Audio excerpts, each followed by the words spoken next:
Hello and welcome.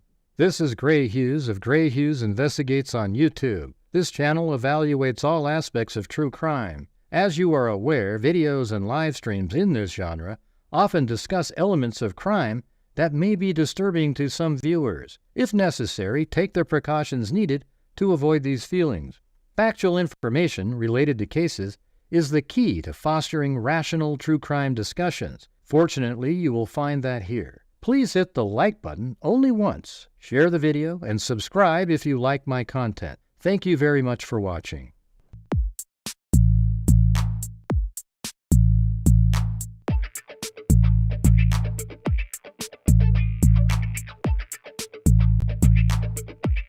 Huh?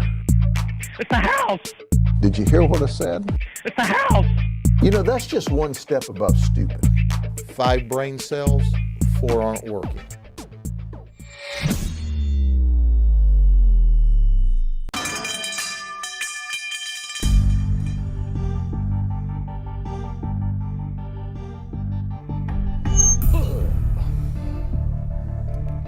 Thank you, Richard Watts. What's going on, freaks? Man, that last stream was 5 hours long. That's crazy.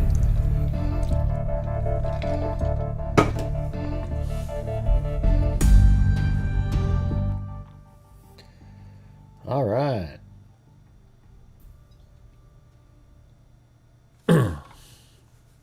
So, let's see.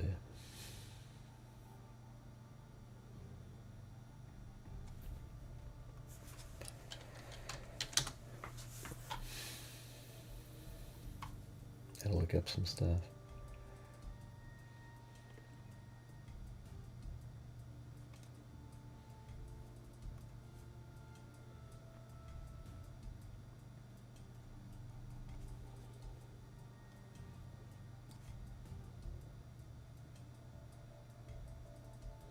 It's weird how many times I've copied the same file to a different folder.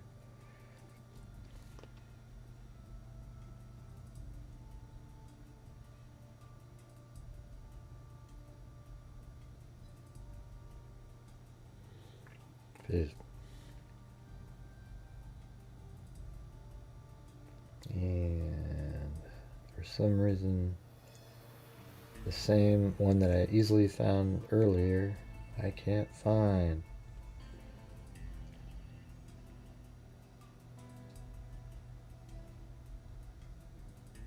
Oh, there it is. All right. Anyways, you know, Charlie Kirk was shot in Orem, Utah on September 10th. Right at the, I think it's, let's see, Utah Valley University. And he was shot right here in this little, I don't know what you call it, courtyard or whatever. And then, you know, right away, people knew that the shooter was right up here on the roof and pointed up there. And law enforcement quickly utilized the surveillance footage on campus and checked this one right here and literally saw the guy on the roof running off, jumping down, and running over here into the woods. So I'm going to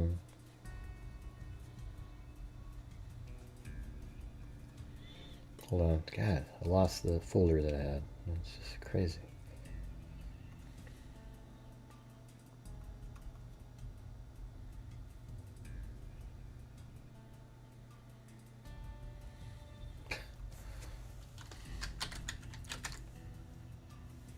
There it is.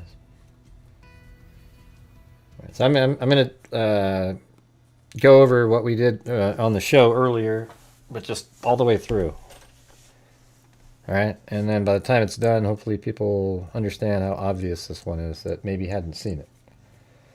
All right, but while you're watching, if you could please help support the channel, that would be great. Still trying to make up for a couple of these days we had earlier. Now, so in this document, it talks about, this is the probable cause document from Utah County Sheriff. And it's, you know, James Tyler Robinson. This is after he was arrested.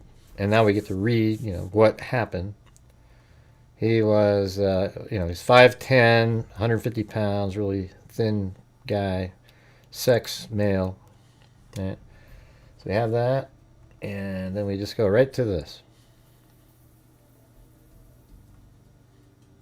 Yeah, I guess it has it all again right there. So the following information was obtained by your affiant from police officers, multiple video recordings posted on social media websites, Utah Valley University campus, surveillance cameras, and those who witnessed the incident. On September 10, 2025, Charles James Kirk was at the Utah Valley University UVU campus in Orem, Utah, for a political event. Mr. Kirk is a conservative political activist who was scheduled to speak at an event in the courtyard area of the UVU campus. The courtyard area is to the west of the Losi Center building. According to video recordings, Charles was wearing a white t-shirt and dark pants, sitting under a white canopy in a courtyard of the campus. So I guess, courtyard, facing to the east. The event was attended by hundreds of individuals. Charles was surrounded by people with multiple individuals to his left, right, and rear in front of the canopy. Behind the canopy was a walkway used for access to various parts of the university. Charles was holding a microphone and speaking to a crowd. While speaking into the microphone, a loud gunshot was heard at approximately 12:23 hours. I think it's like 12:23:28, and Charles appeared to have been hit in the neck. Blood was seen coming out of the left side of his neck as he fell over to his left. Charles was transported to the Tepanagos Regional Hospital in Orem. Charles was pronounced deceased at the hospital. Investigators reviewed the Utah Valley University surveillance camera. While reviewing the surveillance camera, investigators observed an individual on the rooftop of the Losi Center building on the UVU campus at the time of the shooting. Hereafter, the unidentified individual will be referred to as suspect. Based on surveillance, you can call him Tyler Robinson. Based on surveillance camera footage, suspect appears to be a white male with dark-colored hair, wearing a dark-colored hat, sunglasses, a long-sleeved black shirt, pasty white skin. No, it doesn't say that. But hey, guys, we're just suffering around zero in here, so if you guys can please help support the channel. Based on surveillance camera footage, suspect appears to be a white male with dark-colored hair, wearing a dark-colored hat, sunglasses, a long-sleeved black shirt with a picture of an American flag, and an eagle printed on the shirt. Dark-colored jeans, white-gray shoes with white-colored shoelaces. The shoes appear to be consistent with Chuck Taylor Converse-style shoes. Suspect is also carrying a dark-colored backpack on his back. That's generally where you carry a backpack. Suspect walks with a distinctive gait. Prior to the shooting, the suspect appears to walk with a stiff right leg and a relatively slow pace. The suspect's ability to bend his right knee, or his right leg, appears to be restricted. Investigators were able to track the suspect's movements on the UVU campus starting at approximately 11:50. All right, so then we, let's see. Yeah, I gotta open this thing up, sorry. So it was approximately 11:50 when they started tracking him on campus. It's gonna take a second. I just had this open, and I had an update on Windows, and I had to reboot. So a lot of stuff might have to take a minute to get it back open again. I guess there it was. I think it's that one. Yeah. And then 51.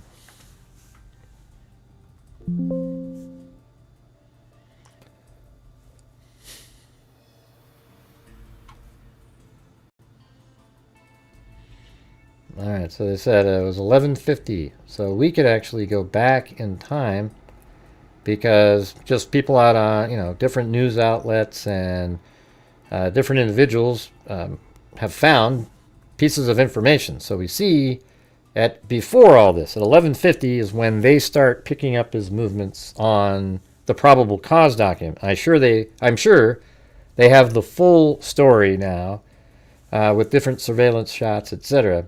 But this one shows that early on in the morning, at 8:22, his Dodge Challenger, Challenger, is driving down the street.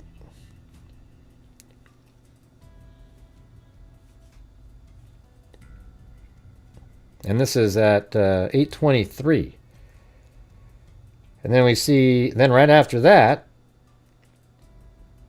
a little bit later, we have Tyler Robinson walking by, and this camera is 9:57. So we know by the document, one of the documents, it says that he's on campus like around 8:30. So obviously after it just drove by, he went on campus, did something, and now he's back here at 9, almost 10 o'clock. I think he's doing his dry run. I think at 8:30 he went and just sort of scoped it out and thought, okay, this is perfect. And then he's doing a dry run right now. So this is 9:57. He's walking like this.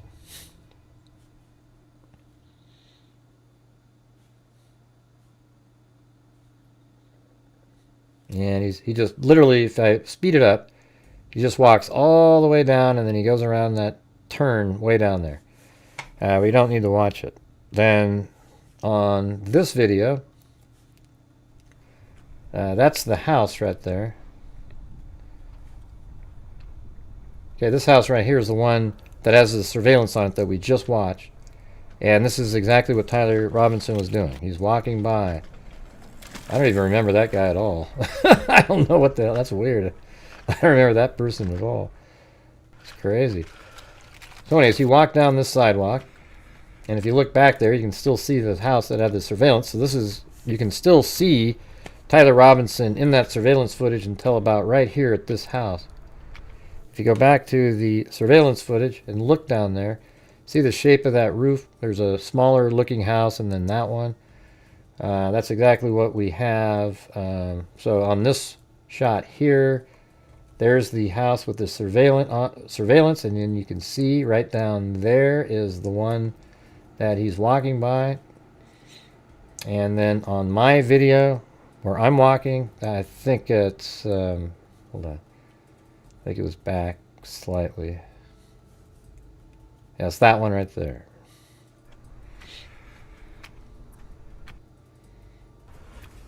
Alright, so we're just going to keep walking down, so you can sort of just envision, this is exactly what Tyler Robinson was doing. I'm sure he stayed on the sidewalk. When he had the maroon shirt on, he walked all the way, kept going around. What we're watching is he came around like this, and he's eventually, so here's the whole route is like this. He came walking around like this, and then out to south 800 south, and then turned left and went down like this with the maroon shirt on, and then I think he went on the campus and did a dry run. That's just my opinion. We only have the footage of him right there later. So we'll do that whole portion. So we're just walking. I'm going to kind of speed it up through some of this stuff until we make it out to, this is one of the spots, by the way. I think he may have parked the car, in fact, on the final run. I'll show that later. And then he makes it out to the road. And now we're right where that camera picked him up later. And we'll show that a little bit later. But there's a camera on this house right there that films him walking with his dark clothing on. You could have parked where I parked. And so we just keep moving down, go through this little dead end street, and then right to this next street, then a left turn. And now we're on the street that TMZ got the footage from. Right? And we're walking down. TMZ's first video starts picking the whole thing up on that camera, on that house right there. Up in the upper portion, there's a camera right up at the top up here. And picks it up, and then you can see that field in the background right over there. That's what we're looking at. And then I'm sure when he has the maroon shirt on, that camera is picking him up walking by. The only camera that we have so far of that trip, right around like 10:08 or something, right in this area. So right here is where the there's more surveillance footage. And we'll move it to that. So here it is. That camera then picks up Tyler. Let me go back a little bit to about right here. And here he comes. And this is about like 10:08. And he's walking. This is the dry run.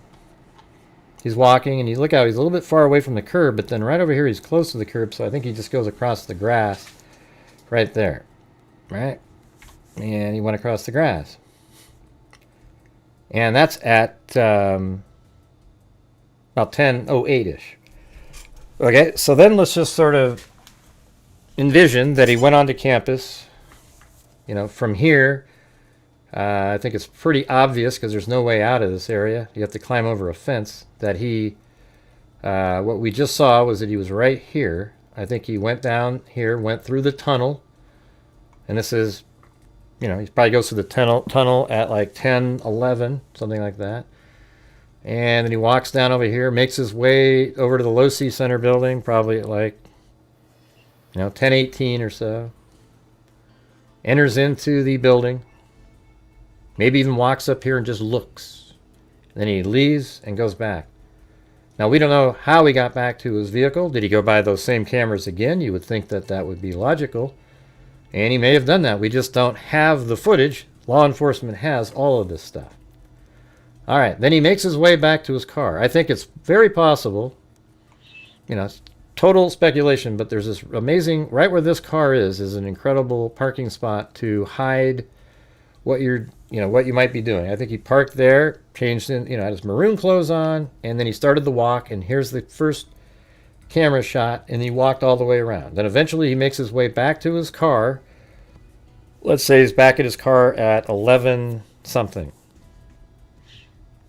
Well, let's just say like 11, let's just say like 11:15 he's back at his car. Then maybe he drove the car from there down this street and then parked it a little closer because you don't want to walk a ton of distance with a rifle in your pants. But he drives and parks right here, another great spot. And his car is facing this way. And then he opens up the driver's side door and then puts the rifle and so forth in his pants. Probably at like 11, let's just see what the timing is on this. So hold on a second. So then we have this video. This is one just collected out there by a person on YouTube. And if we look at the original, let me see if I can zoom in. The very first frame, you can see the time on it. Right there at the bottom. It's 11:45, right? So I would say that he parked here at 11:40. Let's say that's the spot. Merely walked around like this. And then made his way down the street. And right here is, I think it's right, yeah, right. I think, yeah, it's right here is where that video is. See the sort of jagged wall there? So he walks by right there at 11:45. So maybe 11:41 or so over here, walks this way, kind of hobbling with the rifle in his pants, and then walks by right there at 11:45. And you'll see it right here. Thanks, Michelle H. and Bruce Holdaway. And here he comes walking. This is 11:45. We're still not at the 11:50 yet. But it shows you like it's not like this huge amount of time in between. But there he is right there. Dark clothing on, the backpack, the limp, and that's 11:45. And right now he's walking right there. And he goes through that intersection, and then he's going to turn left down this street, just like we did a minute ago. Right down there. And there he is right there. He's going to go right through that intersection.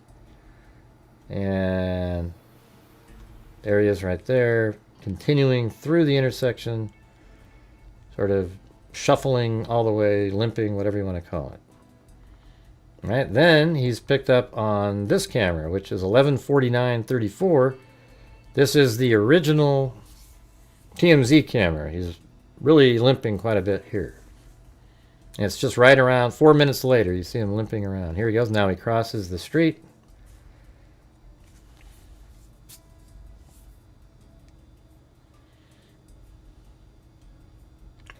But alright, you guys, if you can help support the channel, that would be fantastic. We're currently at 2 channel memberships and 1 $2 super chat. That's not going to work.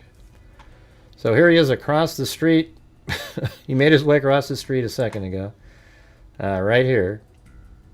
And I've timed it out before. It's what they do in law enforcement. A lot of times they don't tell you the seconds. They'll just say the last full minute, they'll say. You know, like 3, well, in this case it'll be 11:50, but it might be 11:50 and 38 seconds or something. And then here he is walking by the second house, and this is where they say he enters campus at 11:50, and what they're referring to is right here. I think this grass here is owned by the campus. And then he turned around, he was maybe changed his mind, and then he turns around again, and he's on to the campus there.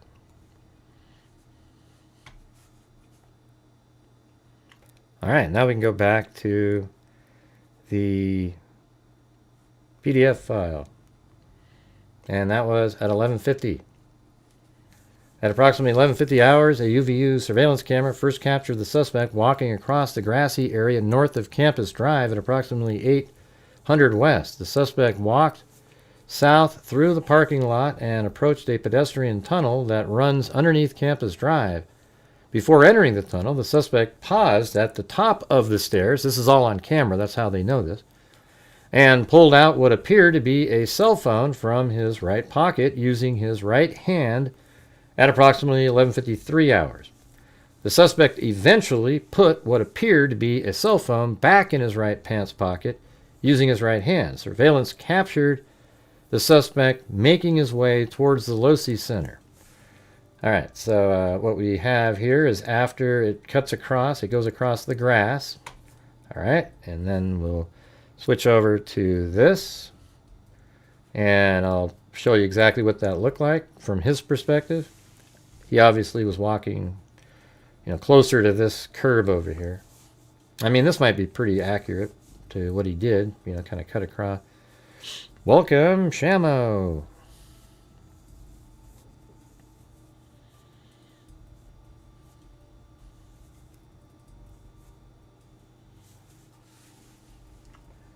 And then he cuts across here.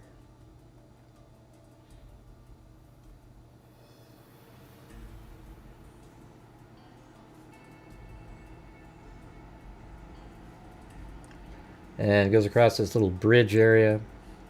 And you can see it takes like 3 minutes or so to get to the tunnel. You can actually see the tunnel. It's way over there. See that? I look over there. That's the tunnel. But this is all the part that you don't see because it's not on camera. But this is what he did. Guarantee you he walked right down here. It's the easiest route. There's no steps, nothing. It's just downhill. And then he goes out onto the pavement here without having to go down any steps of any kind. Had he walked down up above over here, there's steps that come down at the end. And then he probably walked down this side of the parking spot. I think I'm talking about it over there. Like right up here. He just came down from right there and then easily walked right onto this. All planned out based on, having a rifle in his pants.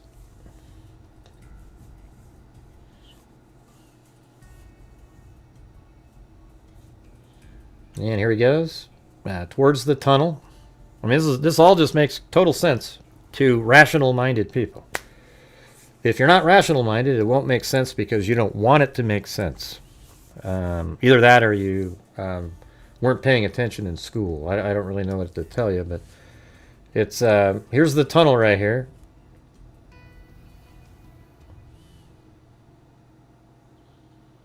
And then right here is where he got on his phone at 11:53, pulled out his phone, and then that's where we have this next shot right here. It's right here, this one. See, that's him standing on, you know, like 2 steps down. He's standing in that exact spot that I'm walking in right now in the video. I wonder if Candace Owens ever saw something like this. Would it register? Would it mean anything to her? And then after probably standing there, I would say maybe for 3 minutes or so, you could almost back engineer the amount of time he stood there by figuring out at 12:02 how much did it take me to walk there. Maybe add a 40 seconds or so with the limp. But anyways, walking around right here. Now see, there's a camera right here. That camera. And this wall right here. See that?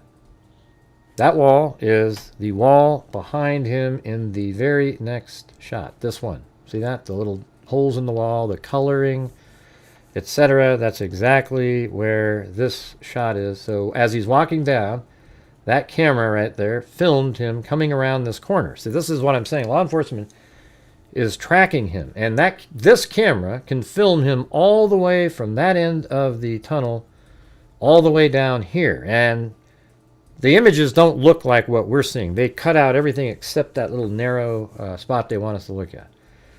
All right, then around the corner, and then look, there's stairs right there. So right here is where he just came in from, and then it just goes up these stairs, and lo and behold, look, there's another camera right there. So we can stop the video right here, and this is basically what you're seeing in this shot going up those stairs, and this shot almost at the top of the stairs, then this shot going around the corner, and this one going up that second flight. Okay, and that's what we're doing right here. See, that's what this is right here. We're going up that second flight.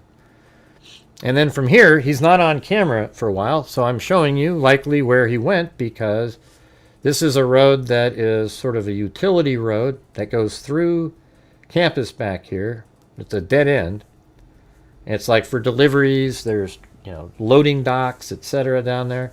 And I think he probably walked over to the curb over here, and then just walked straight down this curb, and he minimized how many times he had to go up the steps as he was walking over there.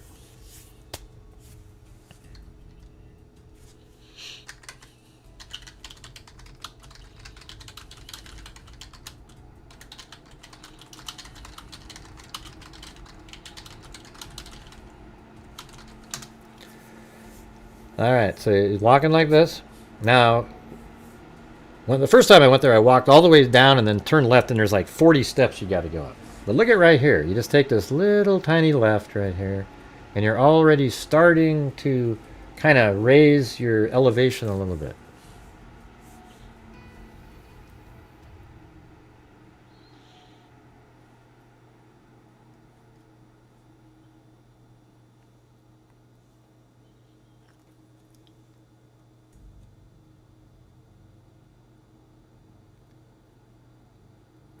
We did prove it. Who took the shot? Charlie?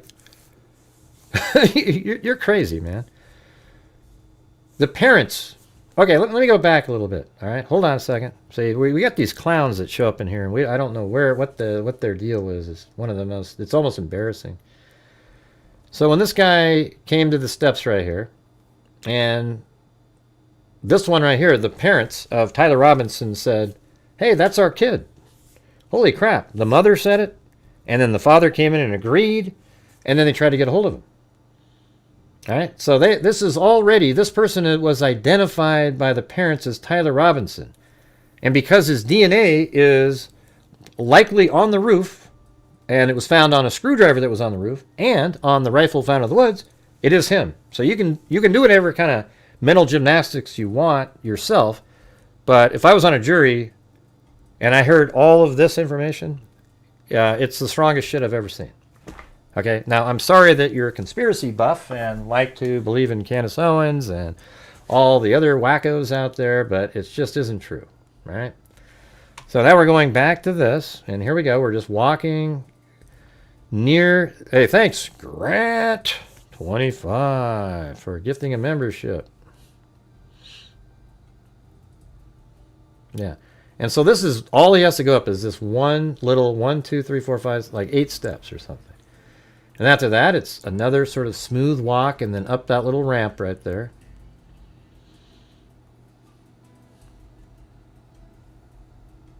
You know, it doesn't matter what you tell a conspiracy person. They always come back with some little, what they believe is a clever quip.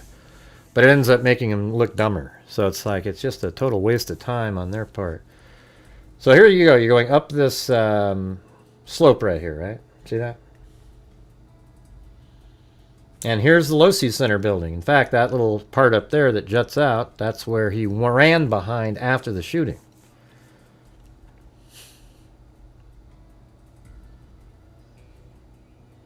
No. See, everybody's this is what's so stupid. Somebody said, "Wow, it hit his neck, and it's almost like it was a miracle, a neck of steel."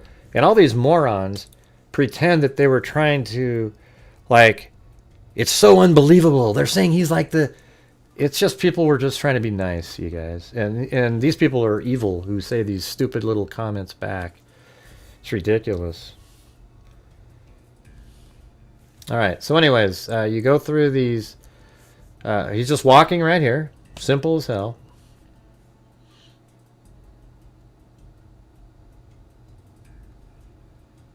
And then this is right where later he jumps off right there. And you can still see the evidence marker tape on there.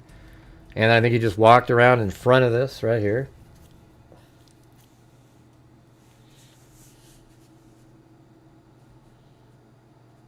And that was 12:02. So I guess now we can pause it and go back to the document. So then it says at approximately, let me just make it so we're sort of like dialed into exactly what we're looking at. Let me go back to, let me just a little bit more, probably right here. Yeah, right there, I would say.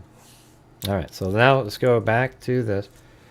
At approximately 12:02 hours, the suspect was recorded walking on the north side of the Losi Center building, walking with the same gait as that was observed earlier.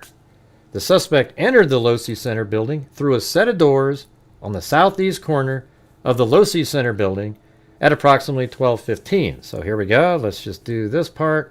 He's walking out, and oh my God, look at that, you guys. That right there is the surveillance camera. So it picks him up walking out on the north side of the Losi Center building like this. And then if we open up this video and go to this right here, pause it. This is exactly where what it looked like in the camera. So we currently are right there, coming out on the north side right there. The camera will pick up, as you'll see me walking, just like this, going across, and then inside through this door over here. One of these doors right there, right? So starting at 12:02, that's what we see. Back to, yeah, I got to go to this video.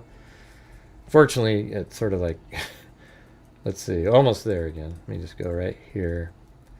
It doesn't pause. Maybe if I right click. Yeah, that'll work. I'll put it right, there we go. Now we have this spot sort of marked. So here it is, 12:02 right now. And then around the corner.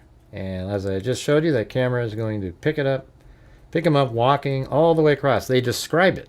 So you just have to realize they're describing what they're watching on video. Just because they didn't show it to us in a criminal case doesn't mean they don't have it. It does mean they have it, because they're not going to lie on a probable cause document.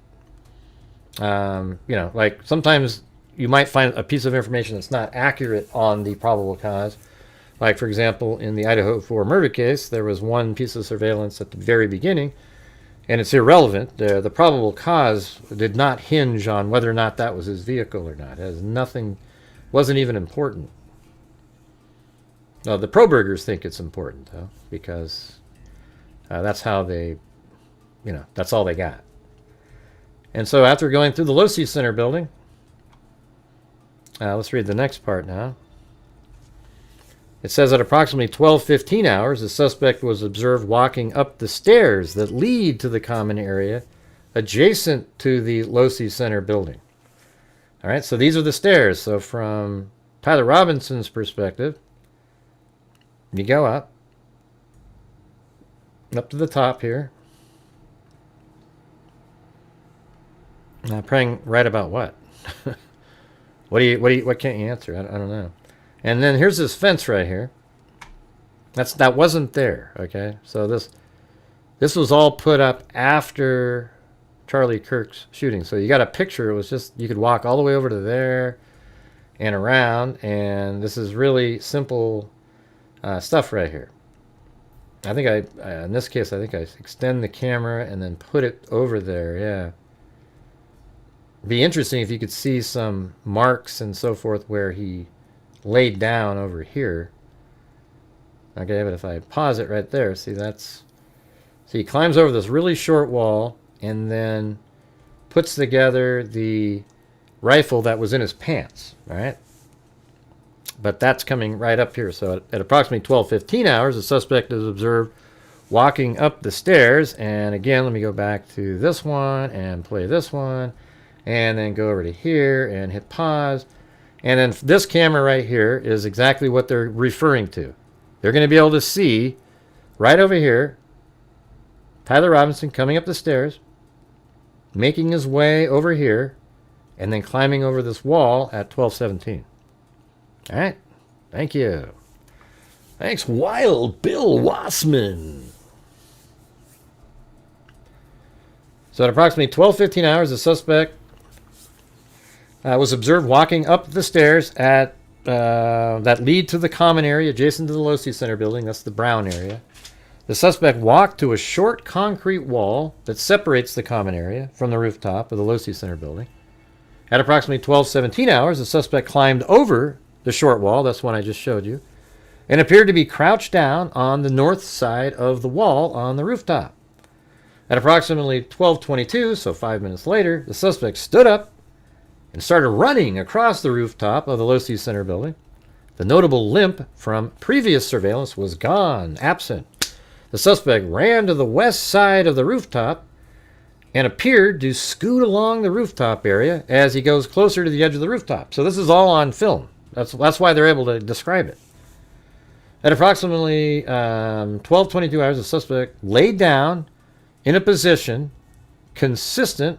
So that means within the 12:22 minute, he had run across, and he also laid down in prone position. So that's all within less than a minute, because it was in the 12:22 minute here, and then at the as he stood up and ran from over that wall, and then at approximately 12:22 hours, the suspect laid down in a position consistent with a prone shooting position near the edge of the rooftop, and appeared to be facing west in the direction of the courtyard area. The rooftop of the Losi Center building overlooks the courtyard area where the event featuring Charlie Kirk was taking place.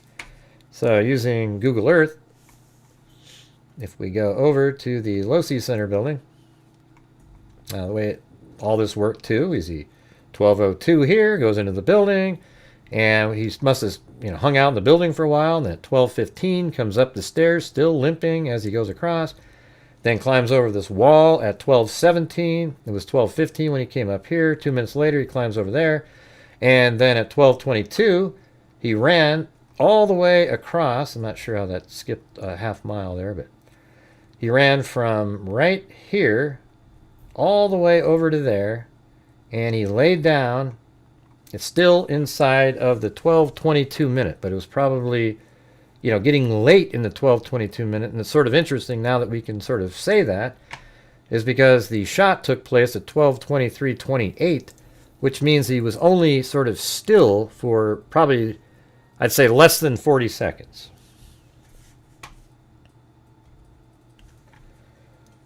All right, and it says Charlie Kirk was shot at approximately 12:23 hours. It's actually 12:23:08. And then surveillance shows that the suspect stood up suddenly right after the shot was taken from the edge of the rooftop and sprinted north on the rooftop of the Losi Center building. The suspect ran to the northeast corner of the Losi Center building and approached the edge of the rooftop. The suspect placed a dark-colored item on the rooftop and proceeded to lower himself off the rooftop. The suspect dropped off the rooftop onto the grass below. The suspect ran north near the parking lot to the east of the Losi Center. At approximately 12:24 hours, the suspect ran north across the Campus Drive Road. The suspect appeared to be carrying an item whose identity is not clear from the surveillance. The area to the north of Campus Drive Road where the suspect crossed over consists of a grassy area with trees on the edge of UVU campus. Investigators discovered a bolt-action rifle wrapped in a dark-colored towel. All right, so now, after the shooting, he got up and started running. Okay, now right in this area at 12:23:34, 6 seconds after the shot took place, that's when we pick him up again. This is the surveillance.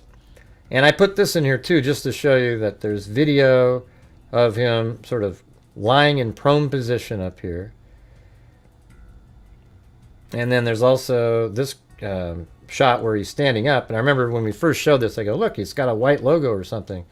And he does. He has a white logo on with the eagle on there. And then this is the one inside the building after the shot took place. You see him running up here. I'll play it. There you go. And then this is the surveillance that law enforcement released. And from there, he's right here at 12:23:35. It was 34 when you can first see him, though. So if I go all the way back to the very first, right there, and then zoom in, there he is, and the time is 12:23:34, so 6 seconds after the shot. He's here, and then you can actually see him. You kind of have to zoom in. And I hate how they zoomed in on the video. Just, but see him behind the building there? We'll go back over here. So there he is right here. You can see him running. And then you can see him through the glass in that observation area. And then he comes out from behind over here. This is everything they described in the video, or the probable cause that describes this. And then right there, he then goes and lets himself off the roof. Now, I went out there and I found these fingerprints that he leaves, like drag marks on the roof. God dang, look at that. All right, there he goes. And jumps off. So if he did, let's just do it slow. So he puts the left foot down, or right there, left foot, and then the right foot also. And then he's got the rifle in his right hand. His left hand is still on the roof, I believe, right at that time. You can kind of see it. And then right there, he drops it to that next ledge.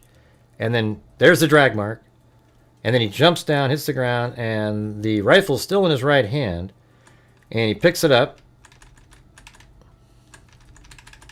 And you can really see, like, look at that right there.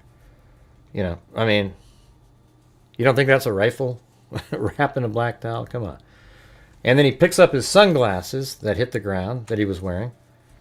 And then as he's running, look at his left hand. He puts the sunglasses, he actually, right here, he wiggles the glasses to open up one of the side. And then right here, boom, he puts it up right next to his face. I mean, hell, I can zoom in and you can see it. It's actually really obvious. So see, he's got the glasses in his left hand. And then right there, he puts it up on his head. Right there, tries to get it on there. And he's still sort of working the glasses. It's kind of hard when you only have one hand. And if one of the ear rests are closed. So now I think he's finally got it on there now. And now he's running with the rifle, with the towel. And the reason you can't see the barrel, which would be sticking out, is because it's just really grainy. And it's very thin. And then right around in here, he's dragging it where he mimics each step with the structure of the rifle. Watch. Bing, bing, bing. You know, so he's trying to hide it from view from people.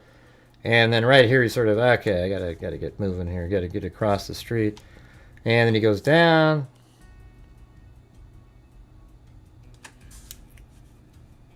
And he's over there.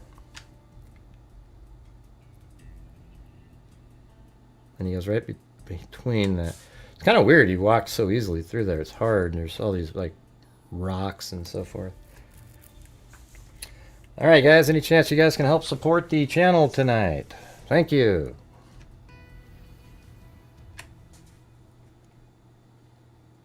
And then after that, he goes into the woods over there. And then you see him running over here. Now, this is what I think he did, looking at the map. So after he jumps off the roof here, you see him go like this.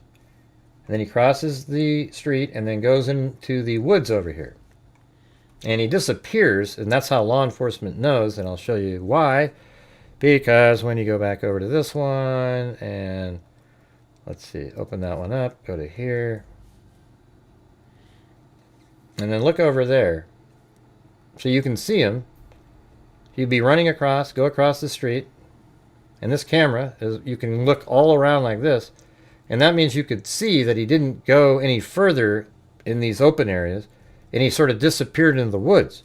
So law enforcement said, hey, go check those woods. And while they went to the wooded area, you know, they find the rifle in there, wrapped in a black towel. And I think what he did was after going in there, he changed clothes, left the rifle in there, and then I think it's very possible that he just stayed right down here and then walked into this new construction area. It doesn't look like this at all. It's actually a fully paved area.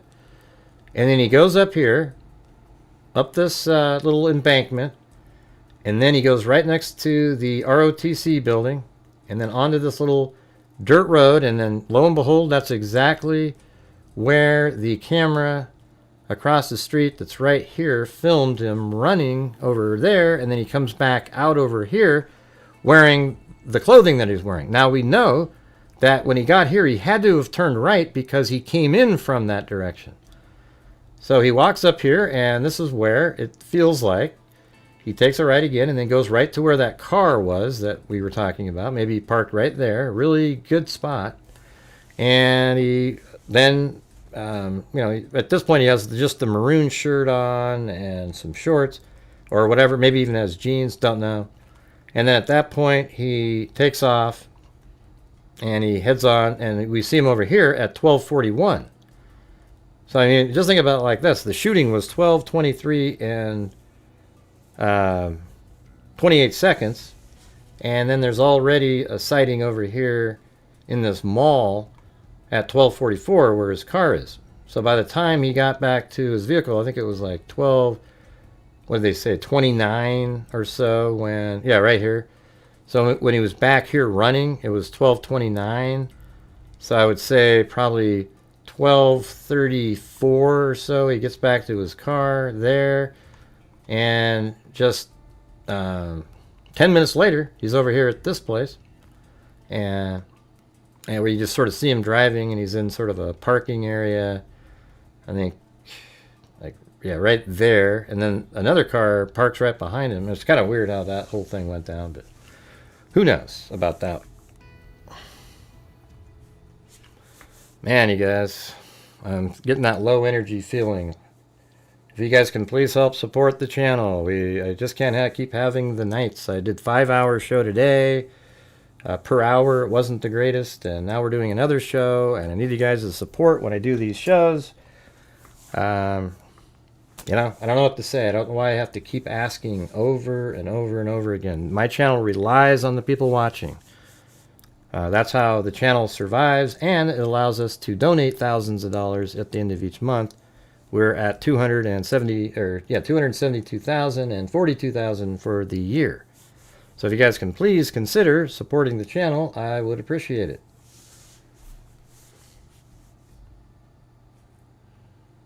But anyways, when the police saw him going to the woods, he disappeared. So they went into the woods.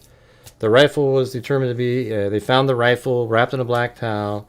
The rifle had a scope mounted on the top of it. Investigators noted an inscription that had been engraved on the casing found with the rifle. Inscription on a fired casing read, "Notices bulge, OWO," I think it's UWU.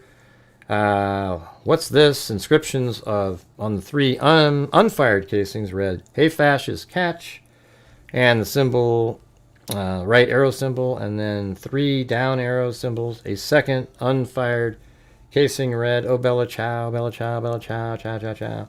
A third unfired casing read, "If you read this, you are gay, LMAO."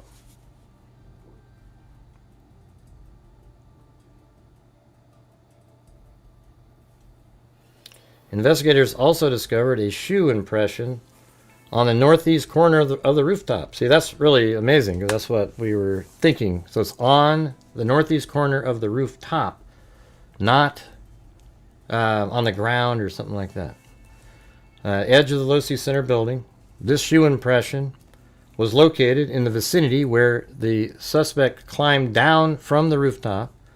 The shoe impression is consistent with the shoe sole characteristics of a Converse Chuck Taylor shoe. On the evening of September 11, 2025, a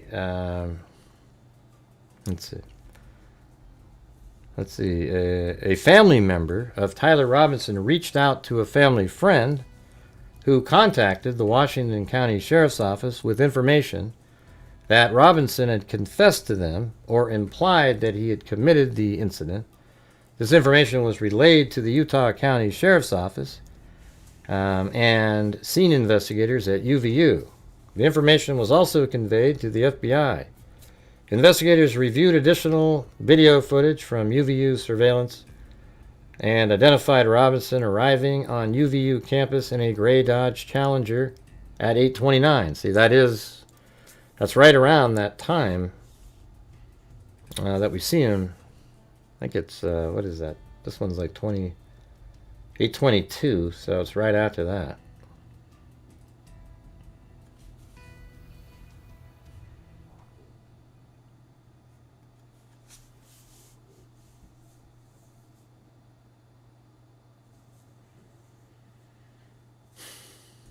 In which he was observed on video in a plain maroon t-shirt, light-colored shorts, a black hat with a white logo, and light-colored shoes.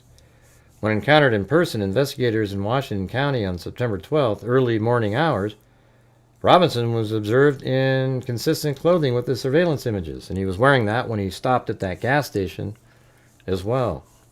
Investigators interviewed a family member of Robinson who stated that Robinson had become more political in recent years. The family member referenced a recent incident in which Robinson came to dinner prior to September 10th, 2025. In a conversation with another family member, Robinson mentioned Charlie Kirk coming to UVU. They talked about why they didn't like him and the viewpoints he had. The family members also stated Kirk was full of hate and spreading hate. The family member also confirmed Robinson had a gray Dodge Challenger. Investigators identified an individual as the roommate of Robinson. Investigators interviewed the roommate, who stated that his roommate referred to Robinson, made a joke on Discord. Investigators asked if he would show them the messages. See, these are the messages, you guys.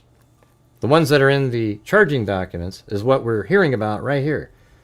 So the investigator asked Twigs, and he asked if he would show the messages that are on Discord to this officer, and then Twigs opened it and showed several messages to investigators and allowed investigators to take photos of the screen as each message was shown by Twigs.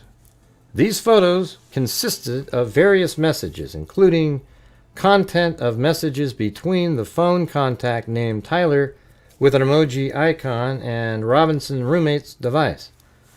The content of these messages included messages affiliated with the contact Tyler stating a need to retrieve a rifle from a drop point, leaving the rifle in a bush, messages related to visually watching the area where the rifle was left, and message referring to having left the rifle wrapped in a towel. The messages also refer to engraving bullets and mention of a scope and the rifle being unique. Messages from the contact Tyler also mentioned that he had changed outfits. Based on the evidence detailed in his statement, I believe there's probable cause that Tyler Robinson committed the crime. Yeah, see that, like that was really strong stuff.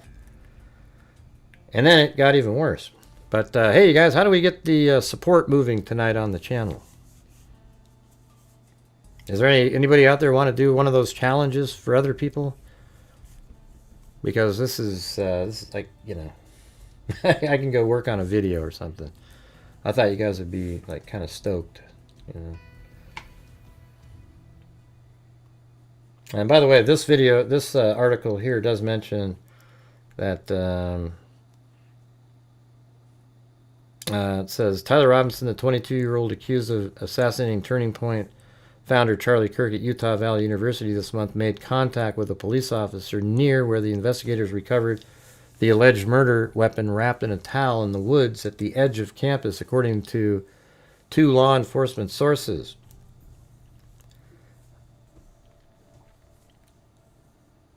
Right. Tatum, that's such a bogus thing that he did. He's stupid. He's just, you know, he's not like, he always thinks he's so, you know, I watched him for a while. I just thought, wow, okay, this guy's cool. And then you see him sort of being wishy-washy, you know, not wanting to affect the wrong person. But does anybody have an answer for what I just asked a moment ago? Bo Mason, commissioner of the Utah Department of Public Safety, confirmed to Fox News that Robinson circled back to the campus to retrieve the rifle. We have been able to confirm very recently that he did return to that campus and did make contact with an officer. The contents of that interaction were not prepared to reveal right now. That's part of the investigation and part of gathering more information. Mason said the interaction happened on September 10th, much later in the evening, after a sniper's bullet struck Kirk. So this guy went back to try to retrieve the rifle, as we know.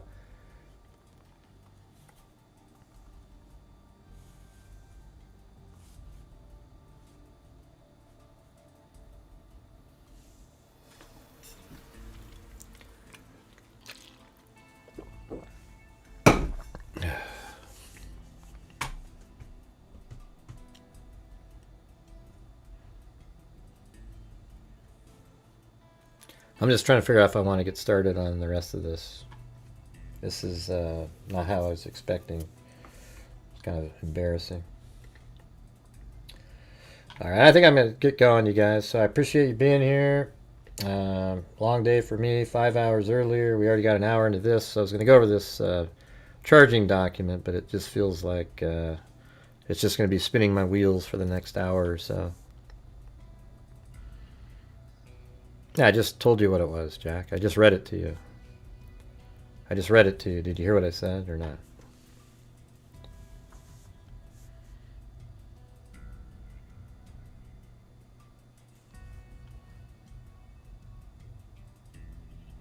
Mm-hmm. Yeah, I just explained it to you. You don't need to keep typing over and over and over and go over. It's not that interesting. But anyways, you know, it gets more interesting in this part, but, you know, I could sit here for another hour, and I don't think it's reasonable to just sit there and read and read and read and go over stuff and present stuff, and, you know, nobody's responding when I say, hey, guys, if you guys can please help support the channel. It's just very frustrating. The last administration did that, huh? I'm not sure what you're referring to. So, all right. Yeah, cool. All right, awesome. And for some reason, there's nothing even in I can't even go up and, let's see, thanks to Michelle H. And then we got Wild Bill Wassman, Grant, Shamo, Michelle H., and Bruce Holdaway. Thank you. What does it say? Have you received the audio analysis showing? Nah, it's garbage. So anyways, well, there's Sandy Shirley, a glimmer of hope. My God. It's like a glimmer of something. It's just unbelievable, you guys. Why do we keep having nights like that? It's wild. Now, prove what? Hey, dipshit. Tyler Robinson did the shot. We all know he did the shot. This isn't... I'm not going to deal with morons tonight, okay? We're not doing this again, all right?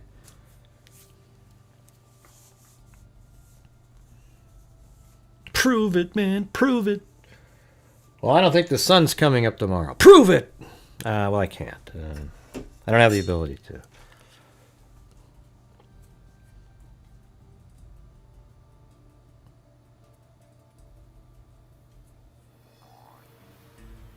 Yeah, I just told you that there's no, it's nothing realistic about it.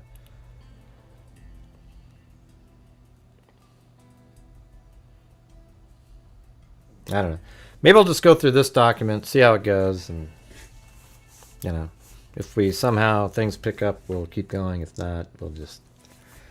And so after the probable cause came out, a while later, not too many days later, there's some contradictory stuff in it, but it's the charging document, which had more information in it. I know he did it, fool. Write better next time.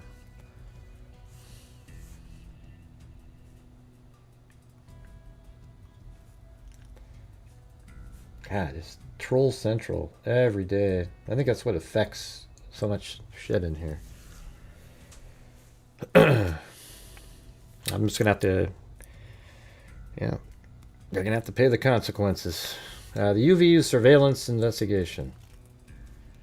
Let's see. Okay, that says at the moment of the shot, UVU police officer was watching the crowd from an elevated vantage point. As soon as he heard the shot, he began to scan the area for threats.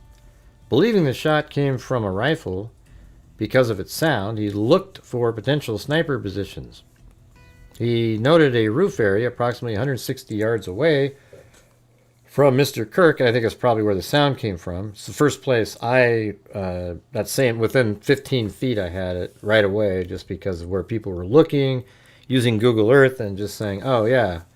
I mean, it's really kind of simple, you know, like when you look at the area, once you find where the shooting took place down there, and then you see people looking up, well, right over here is really about it, you know, this building right here.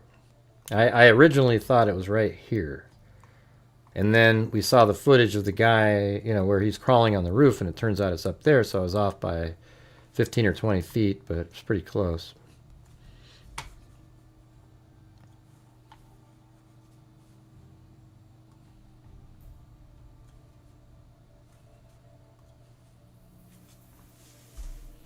Hey, thanks, Aaron. Man, just when it gets so gloomy, it's like there's a few people that help. You know, it's like you got. I mean, I think you would understand if you were doing the same thing. Like, for example, if you worked at a, I don't know. It's hard to even come up with an example. It'd be like working at a restaurant with no salary, and then you're serving and helping everybody out, and not one person sends a tip into you in like an hour. You know, it'd be like, whoa, Jesus, you know, because there's no minimum anything on YouTube. This is purely just whatever people want to support the ad revenue. Every video is hit or miss. The video I made yesterday made $45, which was better than one before, but really kind of crappy, you know, for spending that many hours making a video. It's not really that great. All right, so let's just do this. At the moment of the shot, a UVU police officer, you know, he noticed 160 yards away, approximately placed, and then the suspect shooting position is adjacent to an open, publicly accessible walkway. And then to access the suspected location, a person must climb over a railing and then drop to the roof only slightly below. I'm not even sure what the hell they're talking about there. It's not, there's no drop really. It's just bare. I mean, it is. Why even mention it if it's like a half inch? Hey, thanks, Chris O'Connell. The UV officer climbed over the railing and down onto the roof. So the officer sort of did what Tyler Robinson did. He then walked to the suspected shooting position and confirmed a clear shooting corridor between the position and Mr. Kirk's seat. He also noticed markings in the gravel rooftop consistent with a sniper having lain on the roof. Impressions in the gravel potentially left by the elbows, knees, and feet of a person in a prone shooting position.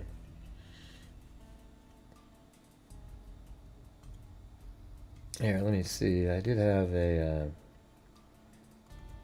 what's that called? It was...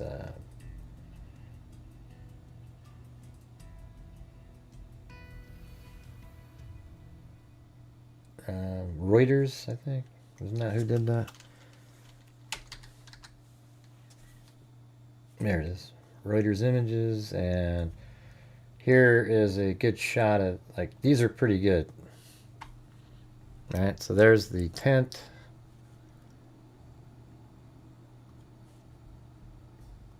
There's that one. That's from above. And then here's right where Tyler Robinson was.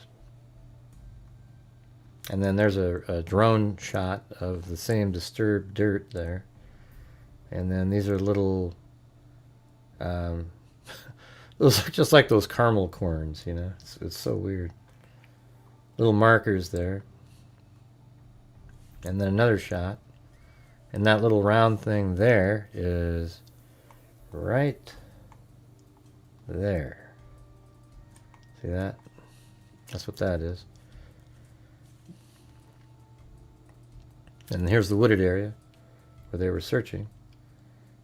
Alright, so anyways, there you go. There's that, and let's get back to this.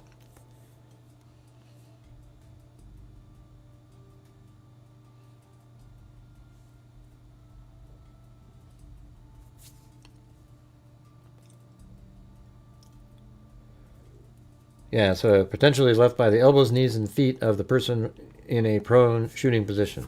Police reviewed surveillance from the camera covering the roof and discovered that it recorded an individual dressed in dark clothing cross the railing from the public walkway and drop onto the roof at approximately 12:15 p.m.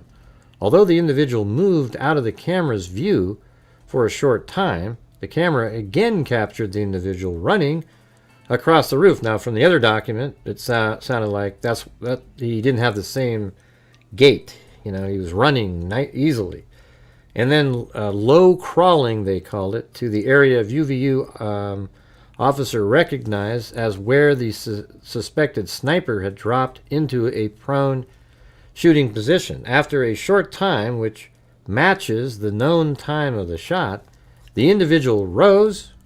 See, that's exactly what I was saying, the known time of the shot. So they actually, I didn't remember reading that, but see, that's the thing is, at the exact time of the known time of the shot, he rose and ran across the roof to the northeast.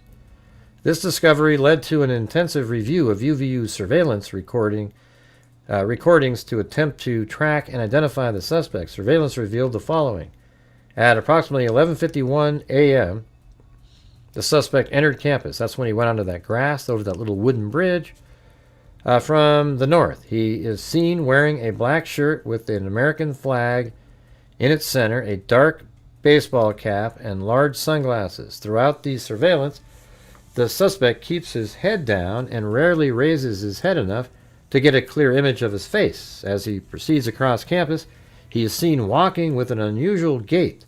The suspect walks with very little bending in his right leg, consistent with a rifle being hidden in his pants.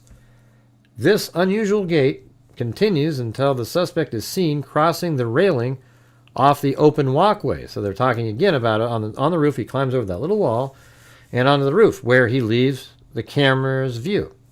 A camera later captures the suspect as he runs across the roof to the suspected shooting position. Immediately after the shot was fired, a camera, the same camera, captures the suspect running across the roof carrying an item whose shape is consistent with a rifle. The suspect is then seen climbing down the roof, from the roof. He appears to drop the item he was carrying as it hits the ground in a controlled fall. He then picks up the item. Well, that's not accurate. That's not accurate there because he dropped his glasses, not the gun. The gun stayed in his hand the whole time. And so they're making it sound like he dropped the item, meaning the rifle. He then picks up the item and runs towards the northeast end of campus. Law enforcement officers followed the suspect's escape path to the northeast end of campus, where they believe the suspect left campus and entered a wooded area. In that wooded area, investigators found a bolt-action rifle wrapped in a towel. The rifle contained 1 spent round and 3 unspent rounds. This is consistent with the facts officers observed at the time of and immediately after the shooting. No shell casings were found on the roof, suggesting bolt action rather than an auto-loading weapon, and only a single round was fired. So that matches exactly the conditions of his rifle. 1 spent round and 3 unspent. Each round in the rifle contained etched inscriptions as follows. The fired cartridge said, "Notices bulge, OWO, what's this?" Second cartridge, "Hey fascist, catch," arrow symbols. Third cartridge, "Oh bella chow, bella chow, bella chow, chow, chow." Fourth cartridge, "If you read this, you are gay, LMAO."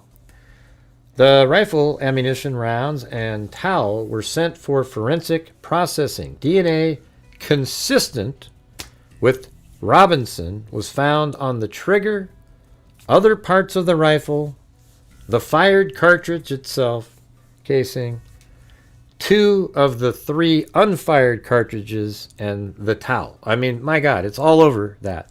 Okay? All right, here's what we need, you guys. We need somebody to do one of the challenges in here tonight. Law enforcement was unable to immediately locate the shooter, so they published photos of the shooter, and this is what the parents recognize. So they weren't able to locate the shooter, so they published photos of the shooter from UVU surveillance cameras and asked for the public's help in identifying him. Meanwhile, law enforcement continued to try to identify the shooter through other means.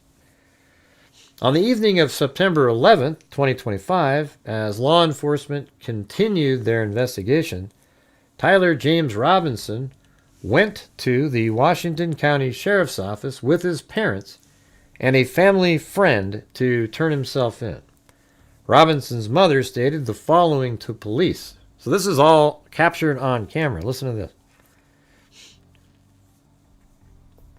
Robinson's mother stated the following to police. So imagine this is documented either on camera or, audio, something. On September 11, 2025, the day after the shooting, Robinson's mother saw the photo of the shooter in the news and thought the shooter looked like her son. Robinson's mother called her son and asked him where he was. He said he was at home sick, of course, and that he had also been at home sick on September 10th, even though she didn't ask, I bet. Hey, what's going on? Where are you? Oh, I was sick. Oh, I was also sick yesterday too, Mom. Because, the thing is, you might have recognized me. Robinson's mother expressed concern to her husband that the suspected shooter looked like Robinson. And guess what? Robinson's father agreed. They both thought the shooter looked just like their kid. And don't you know, his DNA is on the rifle found in the woods. What do you think the astronomical odds are that a father and mother would recognize their son far away from their home, and then there is DNA from the son on the rifle, and the suspect, they recognize a suspect as their son, and then it turns out their son's DNA is on the towel and the rifle. Yeah.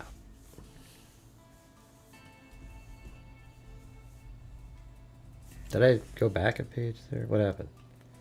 Oh, yeah. Robinson's father agreed. Okay, now we move on to the next one.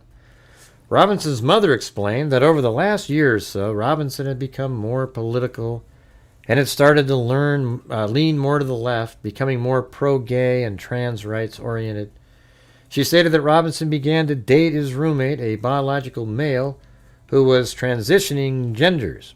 Oh, yeah, by the way, today Candace Owens said, oh yeah, I think Tyler Robinson was involved. I just don't think he was there that day. See, now she's even trying to, okay, and today she said, well, at least we know he exists because we saw him today. Well, we knew he existed before, Candace, other than you and your lunatic fringe watchers, You didn't have to wait till today.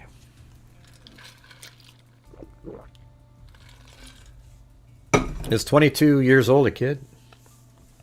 Dr. Hust? You sound crazy, man.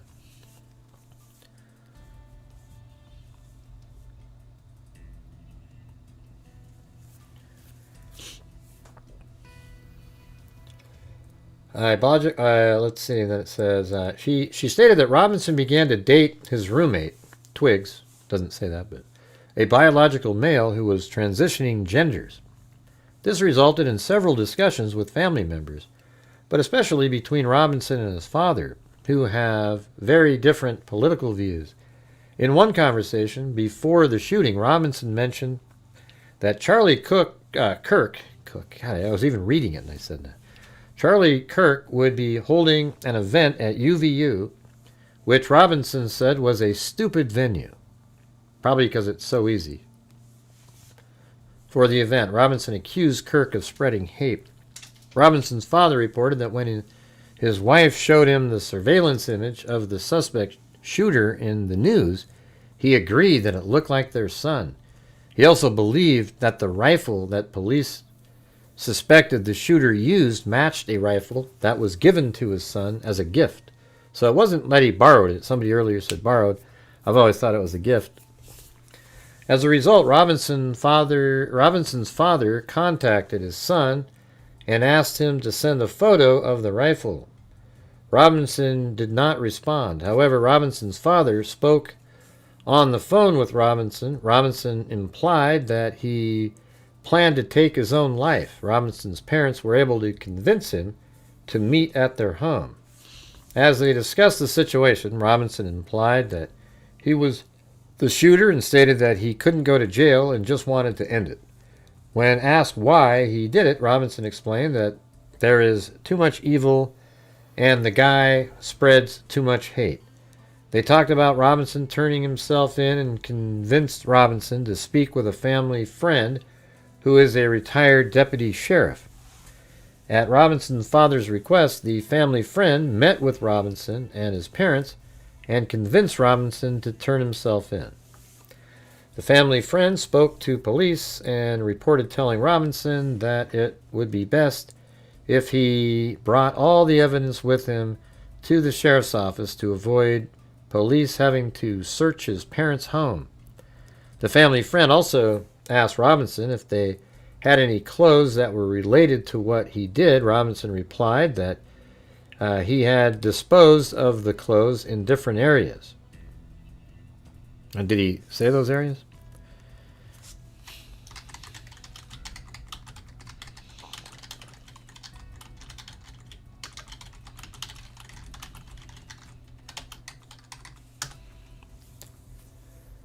All right, let's see. The roommate. Police interviewed Robinson's roommate, a biological male who was involved in a romantic relationship with Robinson. The roommate told police that the roommate received messages from Robinson about the shooting and provided those messages to police. Hey, thanks again, Aaron Sayers. On September 10th, 2025, the roommate received a text message from Robinson which said, "Drop what you're doing. Look under your keyboard." The roommate looked under the keyboard and found a note that stated, "I had the opportunity to take out Charlie Kirk, and I'm going to take it." Police found a photograph of this note. But so what does that mean? They found a photograph of the note. I mean, did Twigs take an image of it and it was on their phone? I don't know. The following text exchange then took place. Robinson said, how long is this thing? Yeah, let me see if I can. Let's just try to. I'm gonna try to do something. Let's see if we can bring this into. Yeah, we can. Is there more than just this, or is there more? Yeah. Okay, I think that's it. Here, I'm gonna go bring it into Speechify over here. Let's see. Maybe we can make it two different voices. Speechify Studio.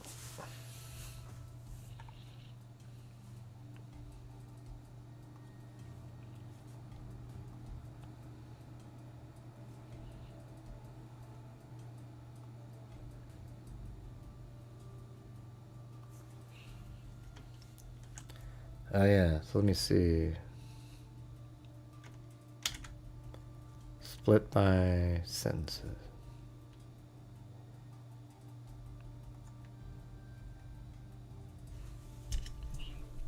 I think that was right. Ah, that's not good. Let's do that again. Voiceover.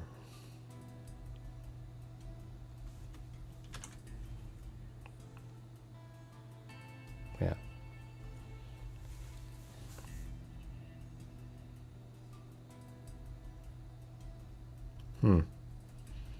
It's weird. Doesn't really...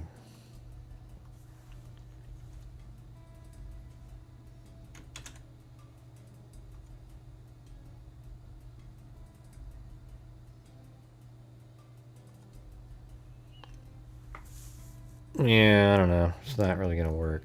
Anyways, I'll just do it. Let's see. So Robinson said, I'm still okay, my love, but I'm stuck in Orem for a little while longer yet. Shouldn't be long until I can come home. But I gotta grab my rifle still. To be honest, I had hoped to keep this secret till I died of old age. I think they had been talking about it. After reading the note, the roommate responded, what? You're joking, right? Okay, then that's what he wrote. So there, I don't know if there's something in between that. And then the roommate said, you weren't the one that did it, right? And then Robinson said, I am. I'm sorry. And the roommate said, I thought they caught the person. Twigs must have known he went there, though. Robinson said, no, they grabbed some crazy old dude that interrogated someone in similar clothing. I had planned to grab my rifle from the drop point shortly after, but most of that side of town got locked down. It's quiet, almost enough to get out, but there's one vehicle lingering. That's probably the person he talked to. And then the roommate, after all this other verbiage, said, why? And Robinson, not knowing what why meant, that's why I feel like this is legitimate, said, why'd I do it? And then the roommate said, yeah. I had enough of his hatred. Some hate can't be negotiated out. If I'm able to grab my rifle unseen, I will have left no evidence. Going to attempt to retrieve it again, hopefully they have moved on. I haven't seen anything about them finding it. And the roommate said, how long have you been planning this? I mean, you know, it is kind of weird, like, you know. But this just might be the way they sound, you know. I mean, I think Tyler that's how he talks. And then maybe Twigs talks that way to him too, because that's how Robinson is. This is how Robinson talks, though. Hey, thank you. What is it? Damon Owen. I agree, it doesn't look good for Robinson, but the weird things do. There's no weird things that add up. Weird 30-06 bullet plane. No, there's no planes. There's no drones. All that stuff's bullshit. Just realize that. There's nothing even weird by Zinn, McCoy, Flood, Cutter, Confession, Tech. You know, all that stuff like that. There's nothing weird about those. That's just what Candace Owens has manipulated you guys all into believing. It's not true. None of those people did anything weird or anything. The 30-06 bullet happens all the time. Bullets enter and they ricochet, do strange things. You know, you can ask any homicide detective, they'll tell you the same thing, but Candace Owens never has people like that on. She just says what she says, and then you have special forces people who aren't ballistics people. They just go, oh man, when I shot something, it always, you know, it's crazy, man. It's crazy.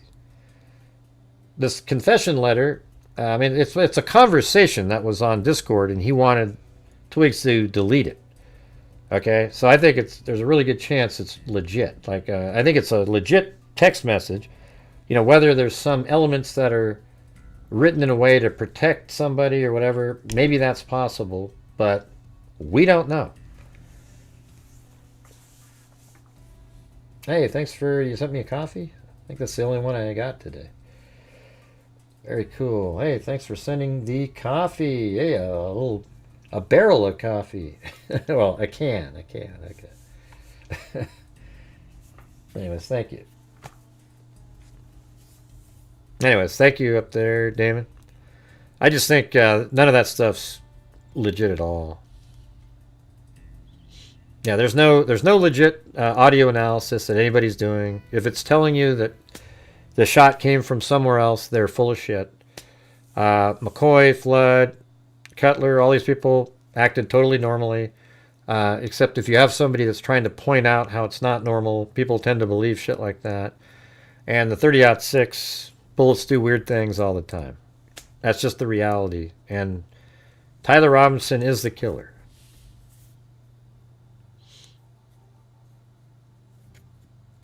Well, maybe he didn't. Why is that weird? Maybe Tyler was, or maybe Twiggs was just like, holy shit, man, I don't want to, you know.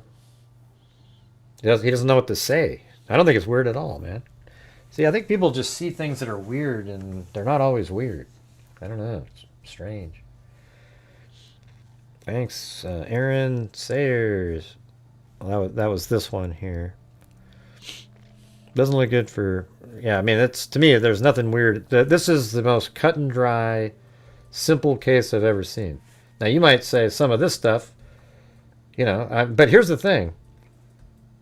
They know what time that this stuff was done. So when these messages... Let me ask you something, Damon. If it turns out these messages right here...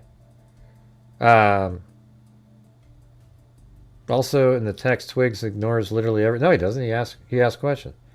And I only ask questions. I know. But you know why? Let me show you something, Damon. See these little dots right here? Dot, dot, dot. Dot, dot, dot. That means there's a whole bunch of text in between that they removed, and they're just putting the parts they want, because really what they're showing are elements related to a gun. So there's dot, dot, dot, dot, dot, dot, all these dot, dot, dots. There's a whole bunch more in there. So what you think seems weird might not be weird at all. But I think this case is one of the clearest cut and dry cases I've ever seen. Yeah, there's the whole MLK was shot with a 30-06 from closer range with no exit wound. Right.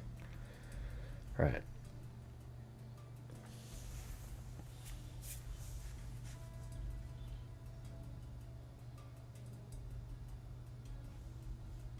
Let's see. So right here, then it said, I thought they caught the person. No, they grabbed some crazy old dude, then interrogated someone in similar clothing.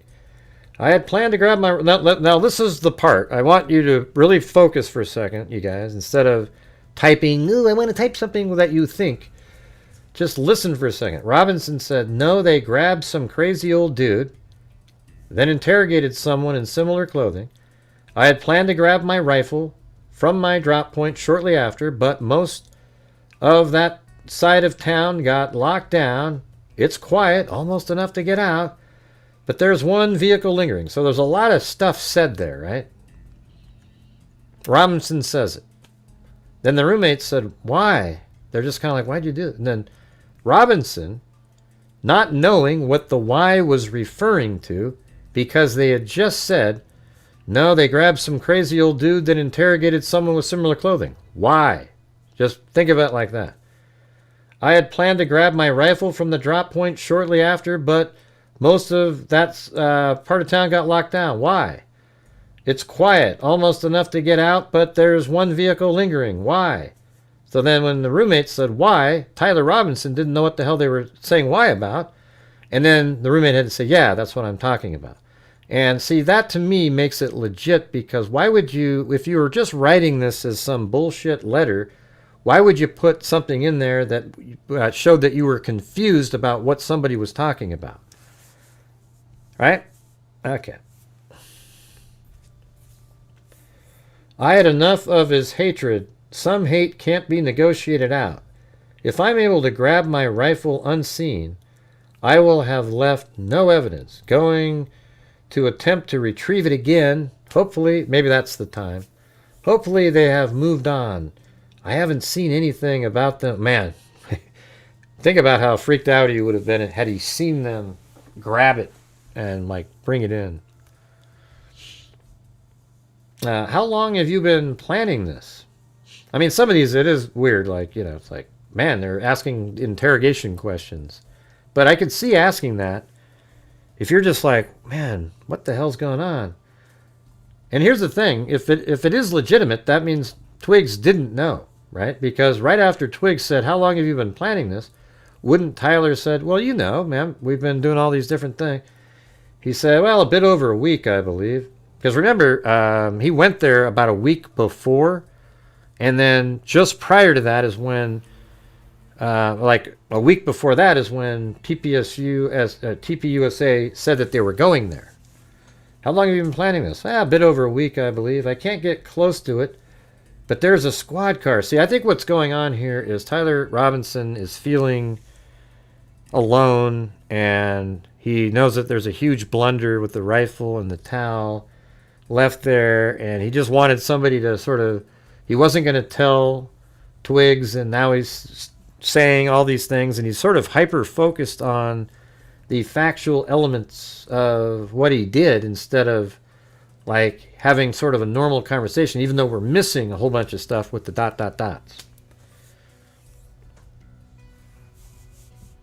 Yeah, I mean, it's a huge thing, but it's in the charging documents. It is pretty consequential information to make it into the charging document. Maybe there's a hell of a lot more. They just put out... See, I think what we're seeing here with the ... are conversations merely associated with the rifle. Almost everything in here is associated with the rifle, meaning, you know, like, hey, that's his rifle that was on the roof. Now, there might be a whole lot of other part of the conversation that is circumstantial evidence for some other element of the case.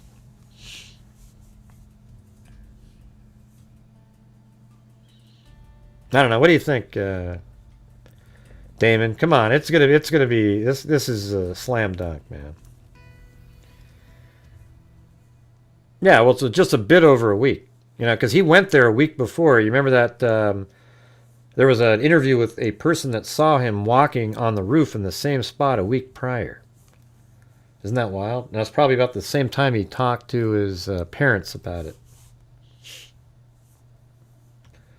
A bit over a week, I believe. I can get close to it, but there's a squad car parked right by it. I'm wishing I had circled back and grabbed it as soon as I got to my vehicle.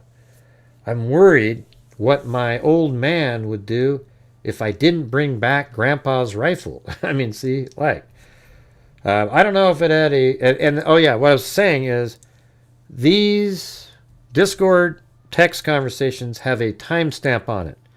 Won't you guys agree that if the timestamps come back to before 5 o'clock, let's say even before like 10 o'clock on the 10th p.m., that this is 100%, I mean, it doesn't even matter if it's a contrived conversation. It matches stuff on the rifle that nobody heard about yet. The words, etc., right? So that if the conversation is shown to be like between, let's say, 12:30 p.m. and 9 or 10 o'clock at night on the 10th, it's just absolute slam dunk. That means that this conversation was before law enforcement was ever even aware of them. You see how that's just huge?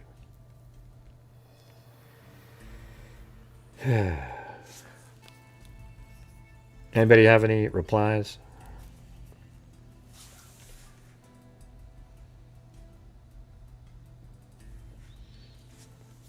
And I think that's likely what they're going to be able to do. Did you guys hear what I just said? Yeah.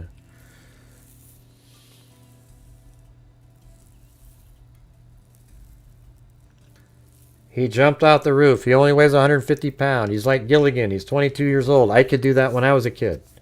When I was his age, I could do the same damn thing. Okay? So it's not a big deal that he did that. Man, people are just so... Yeah, it's just like the skeptical about the weirdest shit, man. What am I looking at? What am I looking at? Look at. What?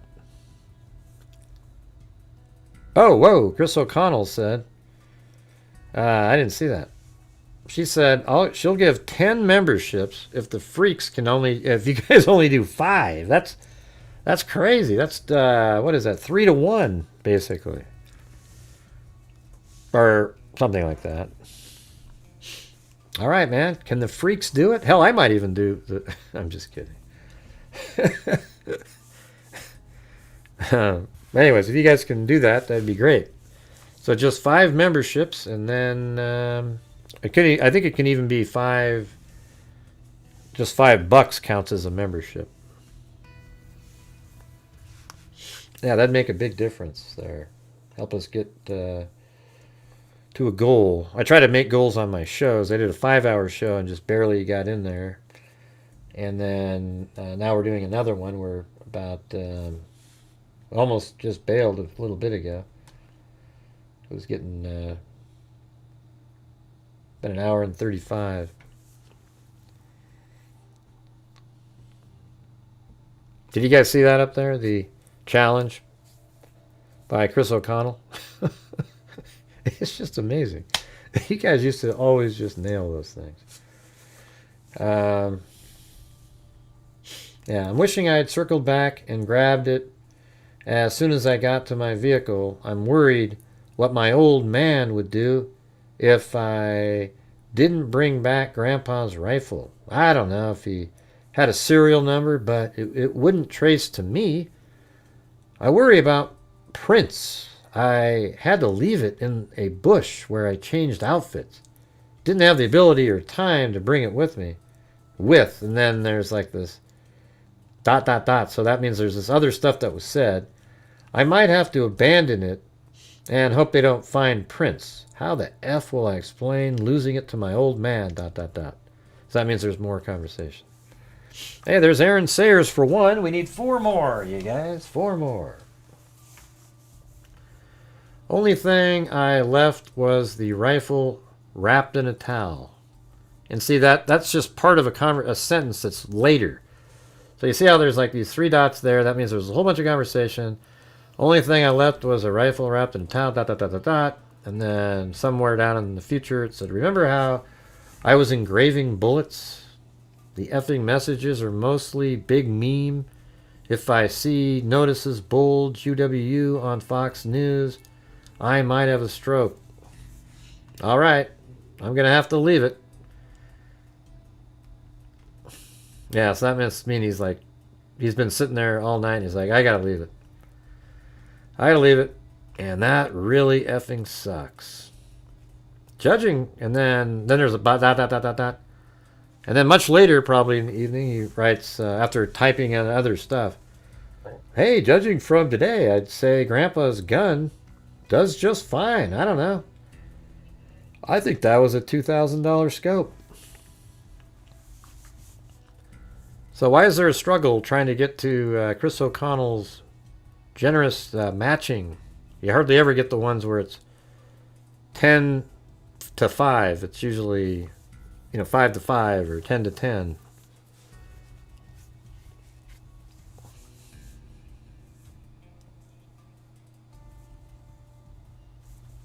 And then Robinson said, delete this exchange. And Robinson said, my dad wants photos of the rifle. He says Grandpa wants to know who has what. The feds released a photo of the rifle, and it's very unique. He's calling me right now. So he's been monitoring social media. Tyler Robinson has.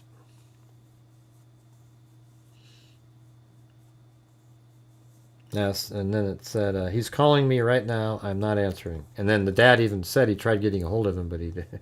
It's all matched up.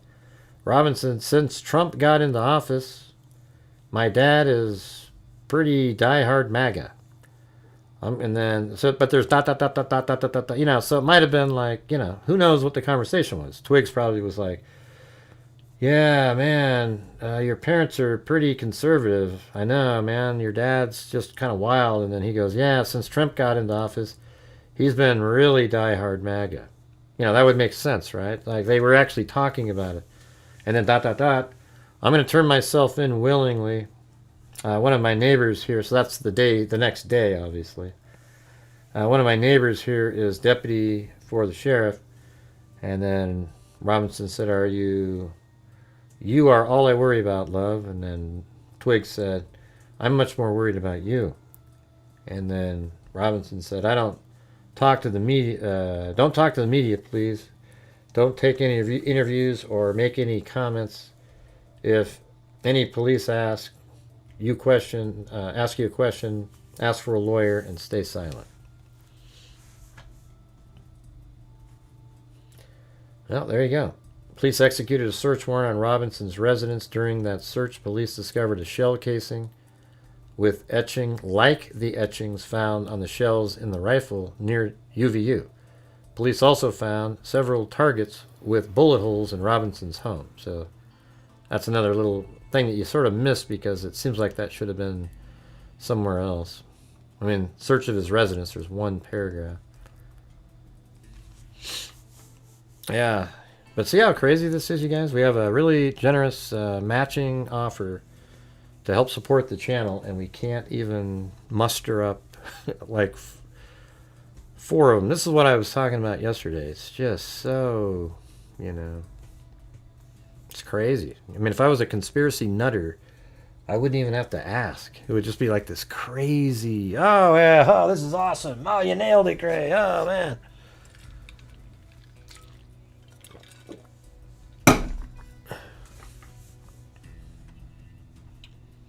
Yeah, well, there you go, Joe. Send one in. Let's get going. I wouldn't, when you repeat what everybody else says, it's like, and without doing it yourself, it doesn't have the weight, So let's see. I think the trolls fell asleep. Does that count right there? Is that 2 of your, is that 4 of yours? Well, that's Chris O'Connell herself. So you just did the other 4?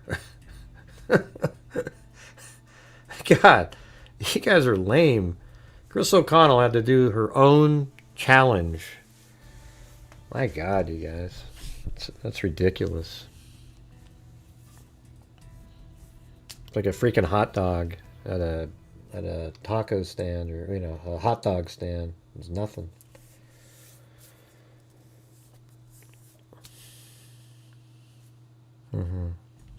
They think we're closed-minded, though, Jessica. I'll tell you what, Chris O'Connell, since nobody else is doing anything, I'll send in, let's see, I'll send 5 in.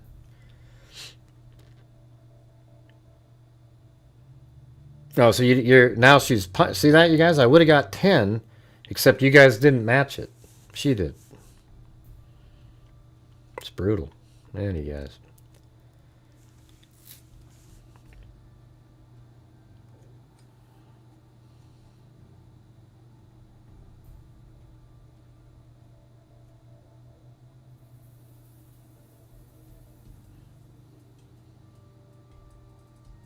Or maybe she didn't mean to put what she wrote. I don't know.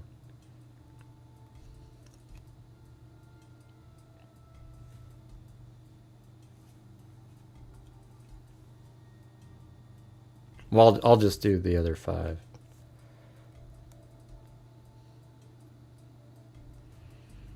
Yeah, Marty did one. All right, cool, Marty. Thank you. And there's 5 right there. And Joe Morton. Yeah. Yeah, she was going to do 10, but I think you guys made it so she didn't do the 10 because you guys, it was just ridiculous. It's wild. What the heck? You just did 5 up there, Chris. What's going on? That's nuts. Thank you. I mean, I thought you just did 5 of your 10. Well, I guess that'll shut up the trolls,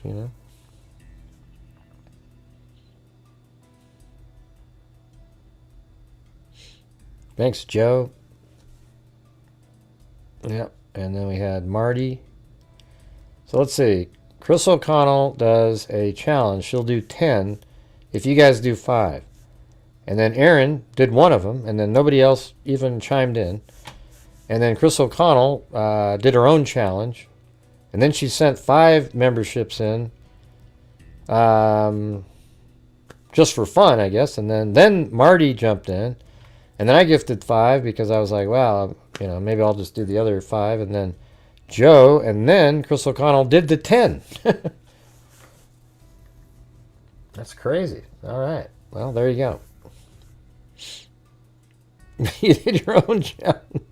Yeah, well, the other ones came in. You would have had your challenge reached just a moment later. But I appreciate that. It was very kind. I don't know, man. I don't really see anything. There's nothing in here that I go, You know, you could even tell today, couldn't you, in court, the way the defense attorney was talking and stuff? It sounds like they know, you know. It's not like it's something that is, you know, they probably like Tyler. He sort of looks like somebody that would be, you know, sort of pleasant and nice, right? Like when you see him when he got pulled over by the cops. But he must be a nut job, a psycho, to even consider doing what he did. I think it's probably like he was trying to impress Twigs. But it's weird. It's almost like they've never talked about it. That first sentence when he said, why? You know, up here, why? Why'd I do it? Yeah, I had enough of his hatred.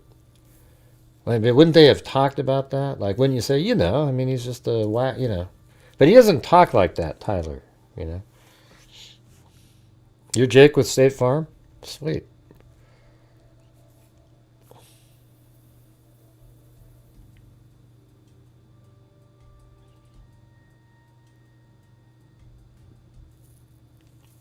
Low key for life? Is that what that means? Hey, welcome, Joe Morton. I have cousins named Morton.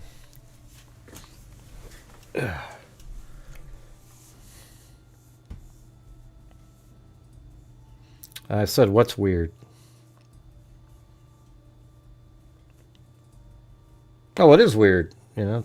I mean, who cares if there's some weird parts, you know? Like, stuff like, you know, he said... I mean, I guess the way I look at it is that's how Tyler Robinson talks. It's just not... When I say weird, it's not the way we talk, but when you listen to him, that's how he does talk. When he got pulled over by the cops, he's sort of like that. You know? So that part's weird. But it doesn't matter if it's not normal, you know? Like, if it's not normal for you or me, maybe it's normal for him. And that's what I always notice that people do. They feel like if they, Idaho 4, same thing. You know, you have Dylan Mortensen and Bethany Funk. 4 people got killed in the house. They didn't call police or anything. They huddled up in their rooms, and people want to pretend that they wouldn't do something like that because they're so much better. And they go, God, it's weird that they didn't call the cops. And I don't think it's weird at all. I think it's people that are freaked out, don't want to make any noise at all, don't want to, you know. They were too scared to verify the fear. Right, he does say my love, right. That's how he talks. Yeah, I saw that in that one, I can't remember the person's name, but they put together a huge video on sort of the social media, you know, all the different things that Twigs and Tyler were doing. Forgot the guy's name, but got like 1 million views or something.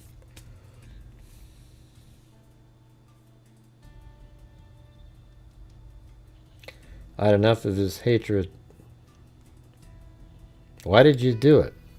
I had enough of his hatred.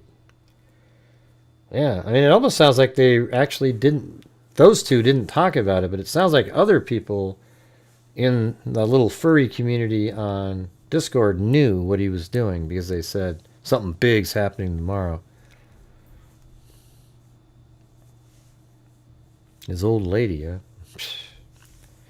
Man, we're already into my 7th hour today. Crazy, huh?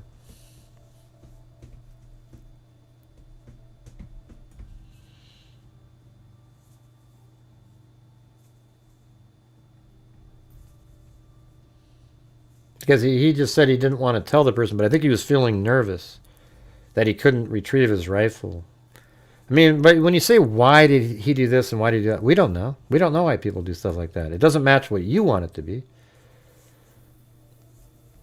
I think I looked into yeah, I did look into all those. I didn't see anything. They all kind of had, like, some of them had the furry stuff, and I looked into them.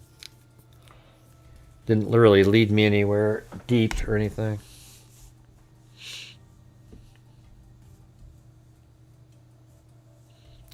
What were they talking about earlier in court about Erica being some kind of... she's going to be like the victim representative. Since the victim is dead, you know, I mean, the main, you know,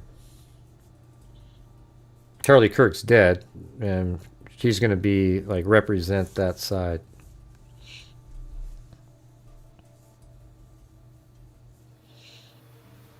I don't know. I think he just jumps to the ground, picks it up. Doesn't look like it's stuck in anything.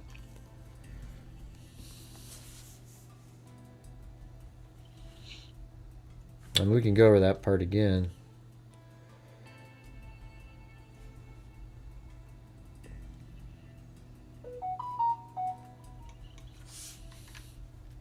See that? Rifle's on the roof. He then, right there. Look at that. That's like probably the butt of the gun almost. I mean, look at that. Anyways, it's wrapped in a towel. And he sort of has it in his right hand now. See that? His elbow's bent right there. And now his elbow's straightened out. The rifle's down. And his left hand is on the roof. And then, oh yeah, by the way, if you guys missed it, earlier today, I was, maybe we'll go back and look at that again. That was pretty cool. I found a mark on the roof that I didn't see before. And then he jumps down. Boom. And then look, this right here, that's the towel, and the rifle probably came loose. Maybe that's what this is right there. But anyways, right there, he picks it up. And then look at this right here. Look at that. What the hell do you think that is, you guys? How come none of the nut job conspiracy theory whack jobs ever talk about that? Look at that. And then he picks up his glasses and goes, all right?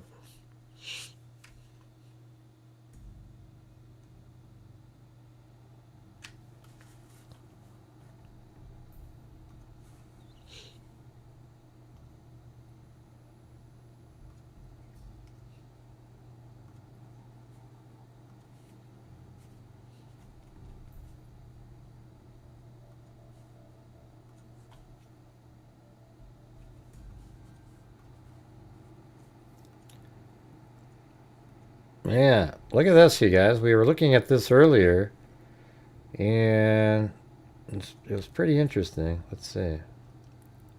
Where was that? Keep going.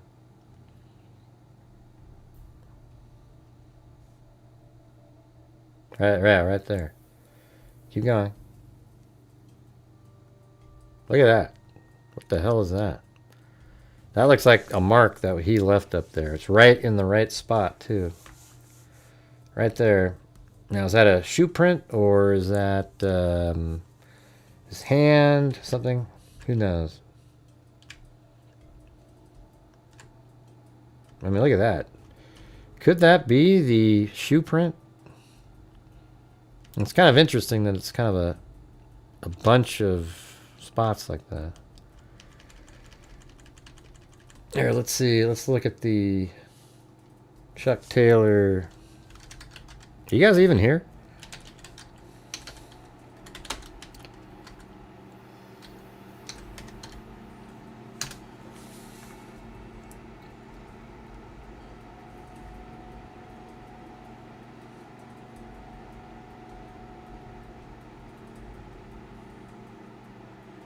I don't know. It doesn't really look like that.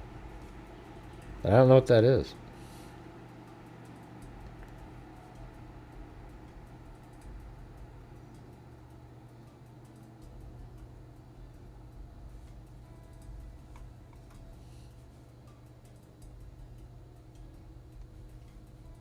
Man, that's exactly where he was. Might just be his hand, you know, like what because he did have his hand on that part first. I guarantee you that law enforcement has Tyler Robinson's DNA off of the roof somewhere. And not just the screwdriver. I'm talking about like literally where his hand was on the roof. I think that's right where it was.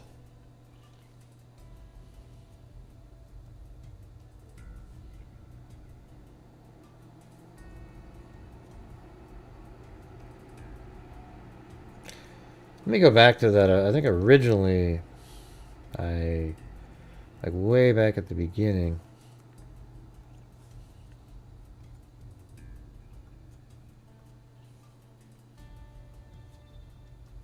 This one? No. That one, I think. Yeah. Is it there on this one? Alright, go up high. Keep going. Up, up, up, up, up, up, up. Keep going. Stupid.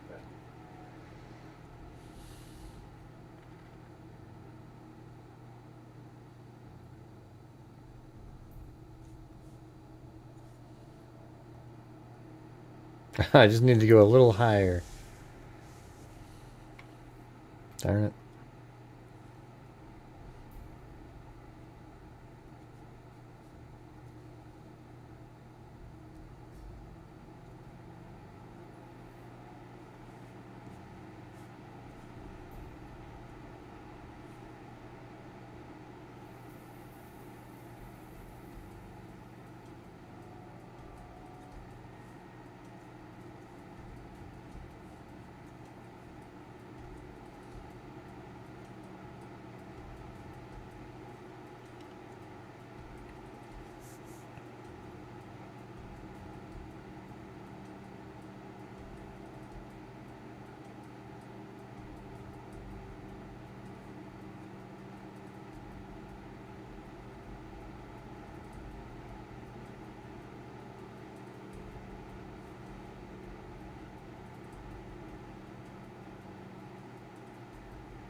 See, it doesn't look like how you think it would look. See how it's just really steep right there? And I think when he left, he just walked right down here this way.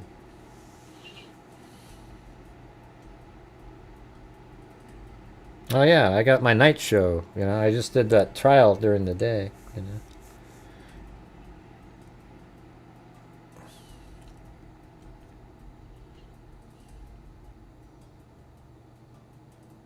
Anyways, hey, thanks everybody for getting us to, you know, at least sort of around the goal. I was about ready to take off like an hour ago. It was just so dead, it was unbelievable.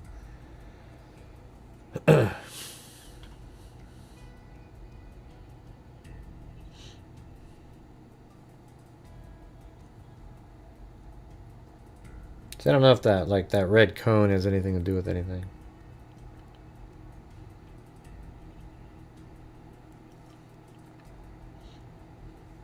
See, the way I do it, like, if it's just really dead or something, I just go, if I stop, I can work on a video or something for the next day, and hopefully it's one of the ones that work, you know. But if we're doing well, then it's like, okay, I can keep doing the show. And I gotta do a debunking video. Everybody's so excited about those damn, what do you call it? The screams. So stupid. I actually found something that's pretty, I think it's gonna be pretty funny.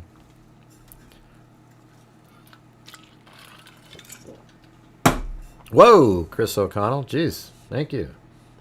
Holy crap. I feel like I've won the lottery tonight, man. I'm just kidding, but hey, thank you so much.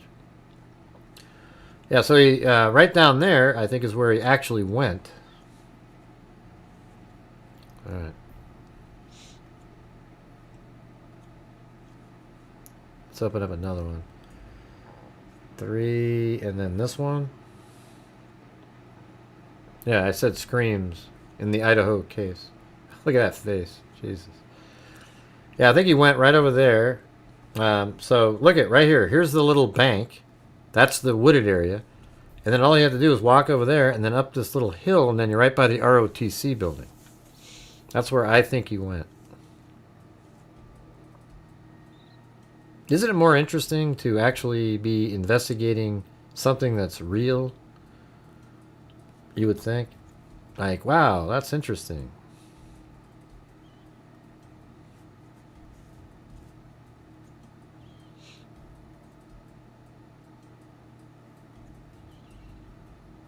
Yeah, so he walks over there.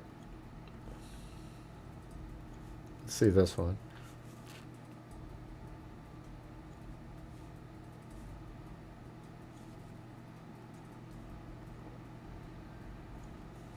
I am walking out. I actually talked to this pretty cool guy. Yep, I put the cameras right where they're supposed to be. Let's see.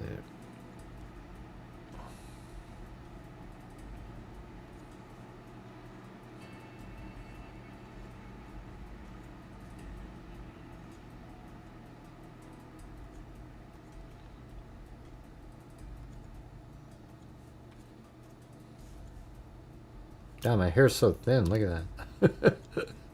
What's going on, man?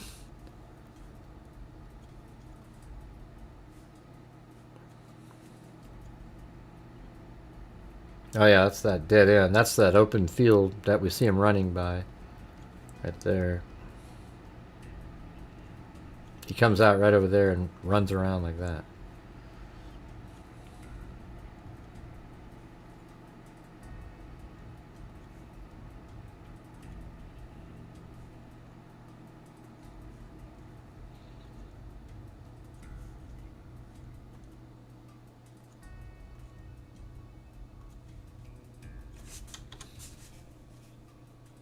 Anyways, thanks so much, Caruso Coddle. Yeah, we're still here. Let's see. Let me open up this one. I'm just kind of keep going through. Was it the second day? Let me go down here. How about 14th?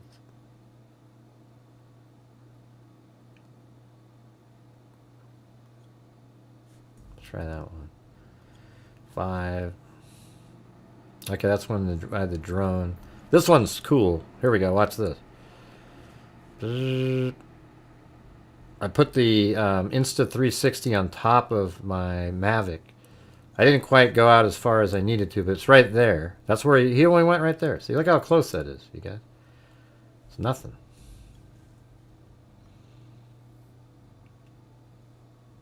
Yeah, so I almost made it there. I mean, you can actually see down there where the shot came from, you know, he's right there. That's almost the precise angle.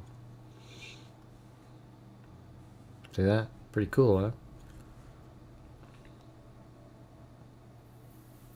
What do you mean? What is that on your head? Well, I don't know what you mean, man. I have no idea what you're talking about. My head? My head's on my head. And then this is where he ran, right around the back side over here. Hey, thank you. And then I sort of paused because I wasn't sure if there was like a fence. I saw these wires and it made me nervous.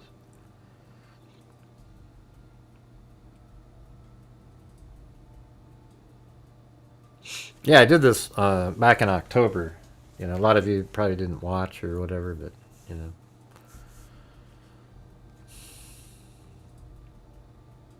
Yeah, look at this. Ooh, maybe we can see. Can we? Yeah, whatever that. It was right there, but it's not clear enough. Well, this is right where he was when he jumped down. That's what it looked like to him. Isn't that wild?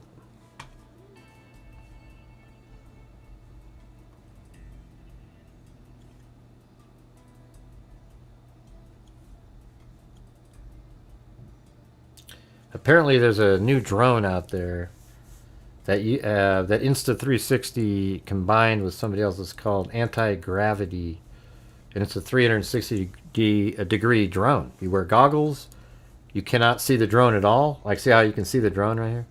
You can't see it, and while you're flying, you feel like you're just in the air in a sphere, and you can look around. It's pretty crazy. Can't see your feet though.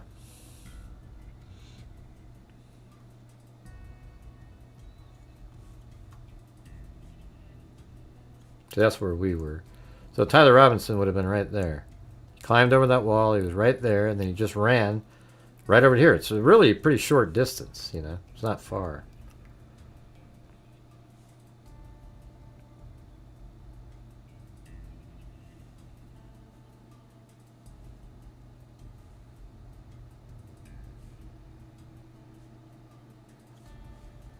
Cool, huh? All right, let's see.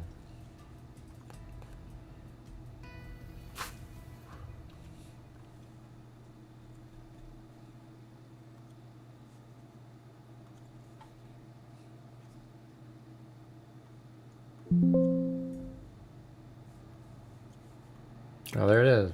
Paramount Tactical. We went way over here.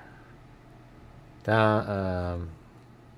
Oh, this is where those people were when they filmed the guy up on, you know, Tyler Robinson running up here and laying down.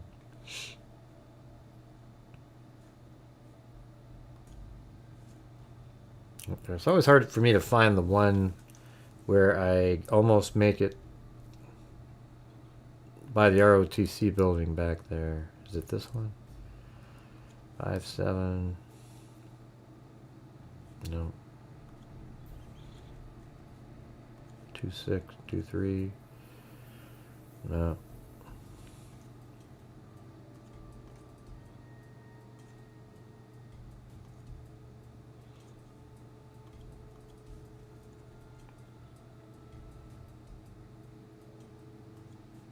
One, 0. Alright, so this was pretty interesting.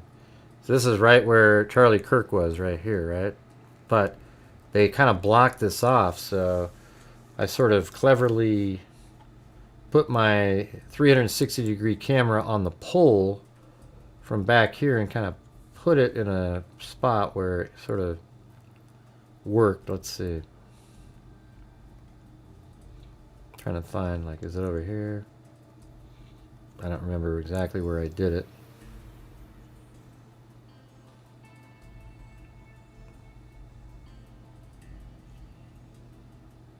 Yeah, like that. And so, interestingly, that is like exactly almost the angle. Because I think Tyler Robinson was... might have been like right up there. It's hard to tell from this shot. But.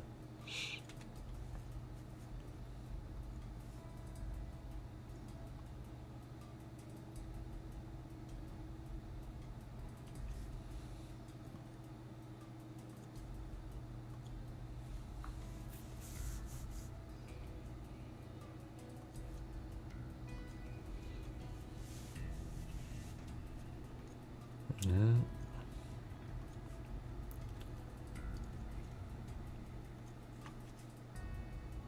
No.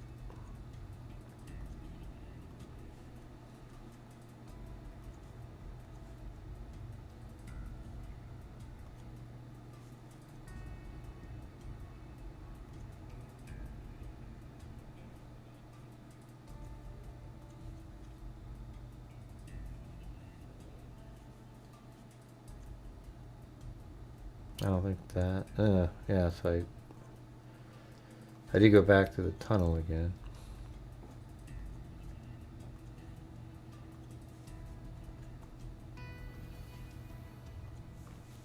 Maybe it was the first day of that. I don't know. I don't remember. This is when it was on top of my car. Pretty cool.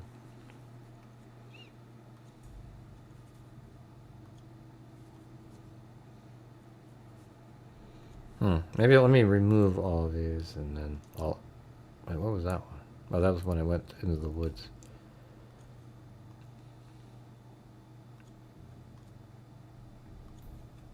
Let's see what happens if I take all of these.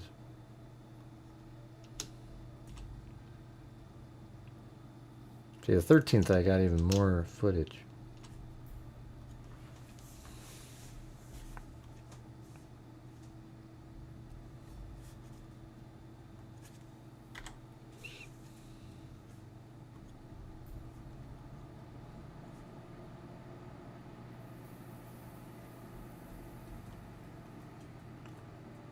Oh yeah, this guy helped me, showed me around. He's the guy I got the surveillance from. It's pretty cool.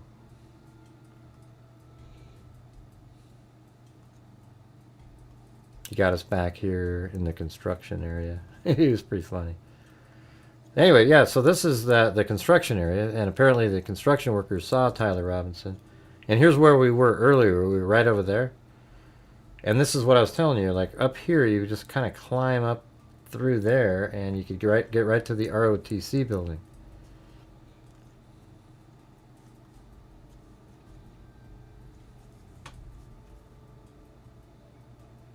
I did go to the Dairy Queen. They didn't like it when I was there. They got pissed off.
It's weird, I'm just trying to find this one time where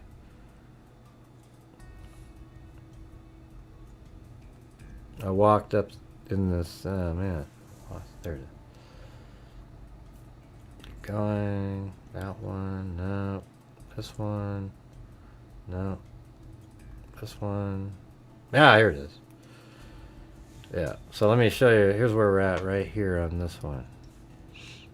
On this one, we are, if you go across the wooded area right here, and then I think we're right here. So this is where I think he came over in this area, and then he walked down this little path right here.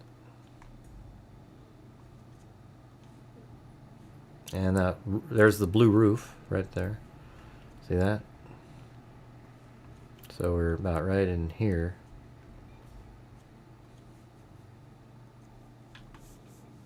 And we go down this little trail here.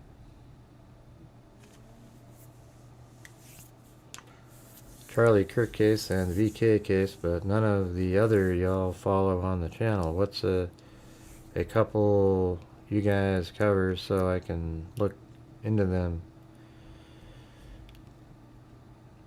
Oh, I know all about the, yeah. I mean, I don't know. They're kind of the bigger ones, but you know, we've been following the Rebecca Park one, got the probable, you know, cause statements and that. What's going on the 15th? There's something on the 15th that I don't remember what it was. That's supposed to happen in the evening, or like at 3 o'clock in the afternoon, a hearing or something. I know what it was. It was the Candace Owens Turning Point USA thing. Never mind.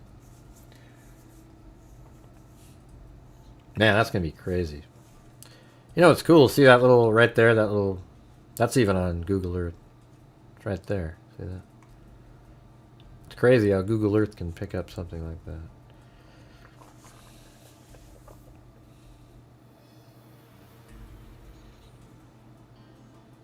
I don't think it's weird. I think this one's simple. This is one of the, it's really basic information. They just, you know, he thought he was going to get away with it. And he probably would have been caught regardless of, I mean, if he had worn gloves, completely blocked his face out, you know, wore like a COVID mask, didn't leave the rifle wrapped in a black towel, you know, it might have been a real tough case, you know, and somehow got there without his own vehicle. You know, but the problem is he didn't do any of that. He used his own vehicle, had a cell phone with him. He left the rifle there, And the rifle that he left is one that his family recognized. They recognize him. Yeah, all those things went wrong. It's a really simple case. Yeah. All makes sense. Anyways, just now, I walked over to here, and what's crazy is this is where I was on the map. Watch. I made it to right there, and then that's where Tyler Robinson was running. He made it over here and went out. So he came. That's how he got there. He was on this little path right here, and then he goes around like that. So in the video, I am standing like right here. So it should look like that pretty much in front of us. Yep, there's the right there. That little wooden thing, that's right there. Let's see. See, right there. There's this house is right there. Everything's the same. So I made it pretty close to where he actually went. I just didn't know where the hell I was when I was doing it. I thought I was in the right place. Turns out I was. Also didn't want to go over there through somebody's yard.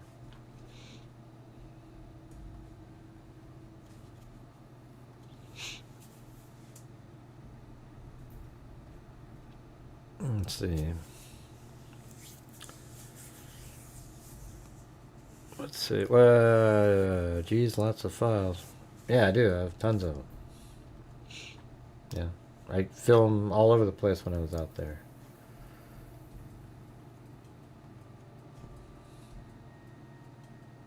Oh yeah, this is where his car was when he drove to that mall.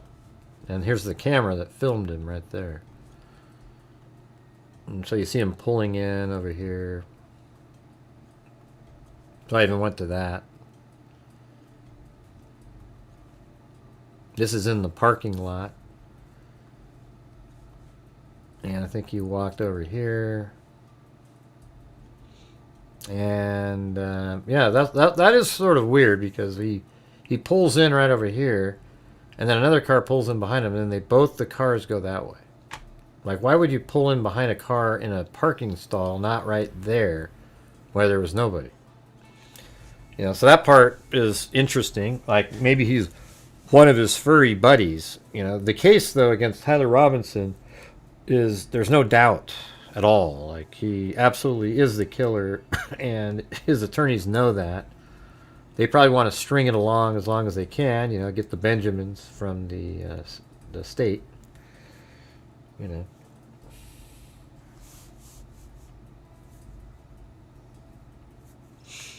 Well, do you guys have any extra questions or anything?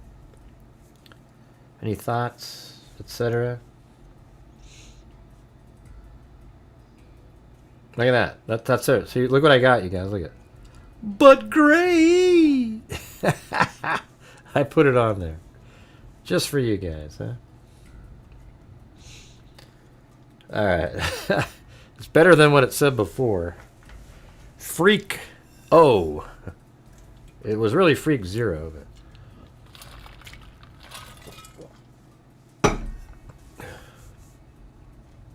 yeah.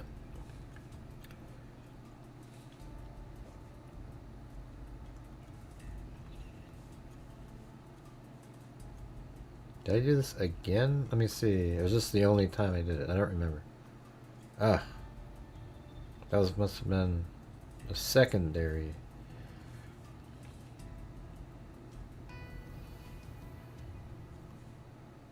I don't know what I was doing there. Looks like different time of night.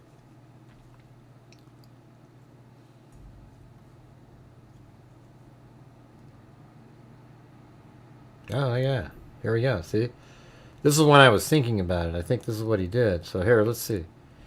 So here's the wooded area, right? Doesn't this make sense? Watch this. And he stays down here. It's kind of low, right? And you just have a different shirt on. You're just sort of walking. Nobody cares. And you're coming over here, and it's real simple. Or really simple. Goes over here. And I'll just kind of move it forward. Here, now we're going to be onto the pavement there. Keep moving it. And now we're right there. And I think he just sort of went up over that.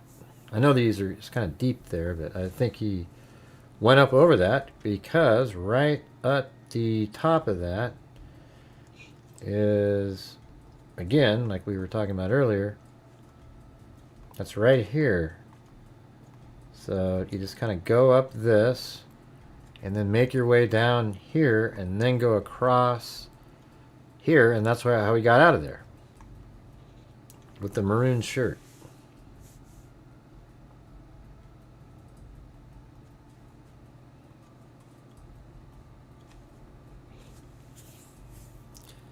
Oh, there goes my stomach. Hey, Gray, remember when you were filming in the culverts and almost stepped on a massive... Oh, yeah. Well, it wasn't a massive rattlesnake.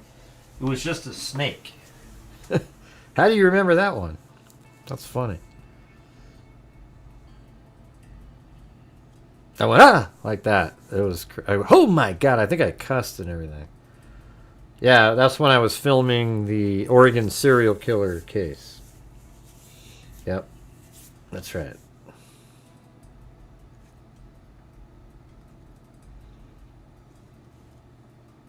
And now I'm going backwards down the stairs. He might have gone this way on his dry run for sure. And now we're exiting the tunnel right where he came in originally.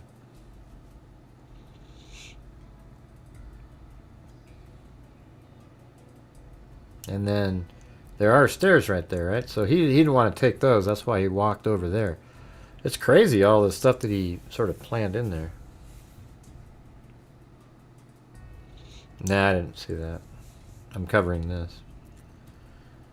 Let's see. We just did a whole hearing today, and I thought I'd just go over it one time for people that might have been interested in it today, and didn't see anything about the gas explosion. Was it, I mean, is it Nefarious, or? I'm sure Lookner is covering it, you know. Somebody could take a crap on a street and Lookner would cover it. Whatever it is, it's...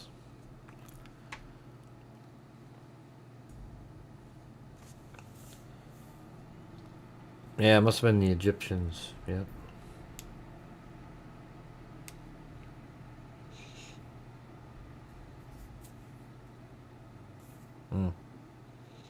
Yep. No, didn't hear about it. Today we did a 5-hour live stream on the hearing, so I missed it.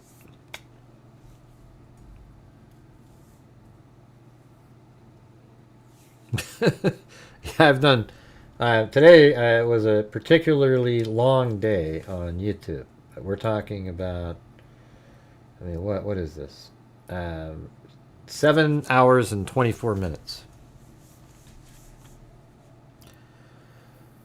Anyways, I think that's gonna do it. You know, I think I need to get some rest. My brain isn't working. Well, I'll tell you what was interesting. At the hearing, when it started off, they had rules for the camera people. You know, we were trying to avoid the JLR syndrome, the idiot who made it so nobody's going to be able to watch any of the Morphew case. So they had one station filming in there. They set it up right next to Tyler Robinson, zoomed in on his face, and you could see that he was wearing handcuffs. You could hear what the attorneys were saying. You could see the damn laptop shit, and then they had and then it was a private hearing for some matters for like 2 hours, so we just kept the stream going. And then they came back, and then they said, hey, there have been complaints about this, and then the attorneys wanted to shut down the live stream, but the judge was cool, and he said, I think that's too excessive. Let's just move the camera to the other side of the room there, and, you know, make sure you guys aren't filming, you know. So he was pretty reasonable about it. Hopefully it sort of saved it, and the second half was good enough. What they decided was he's going to take a little bit more time to rule on, let's see, I think it was the part about, I can't remember what part it was. I think it was there was the portion about witnesses can't speak or something, but I think he ruled on that. That only attorneys, witnesses, attorneys, and investigators can't.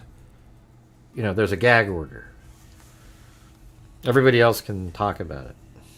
And then the other, what was the part that they weren't doing yet?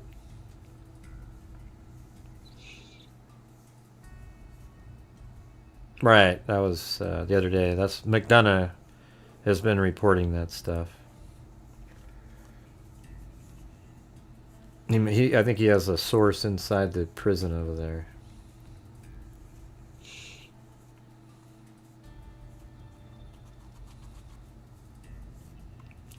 Poor Koberger.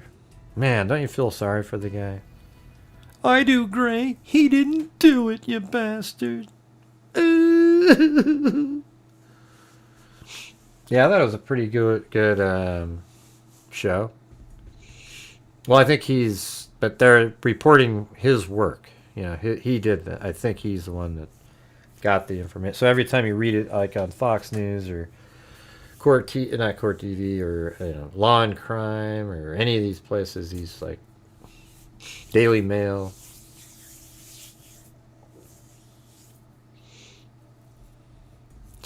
That's cool. Good for him. Whatever. As long as it's like real shit, I don't care. Like when somebody makes stuff up, I don't like it. Yeah, that's what I'm so. That's like exactly the opposite of what I just. That's hilarious. That's problem. Yeah, who knows? Who the hell knows? I'm just.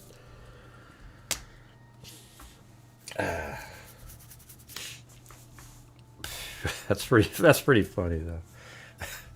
That's pretty good timing, Zozo. That was good.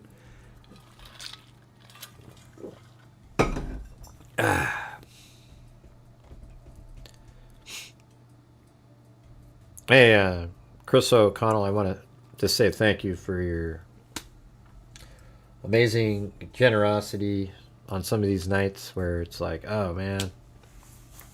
Today I actually did, we made the goal and then some on the 5-hour show. It just was a lot of hours to get there. So I just want to, say thank you. Really appreciate it.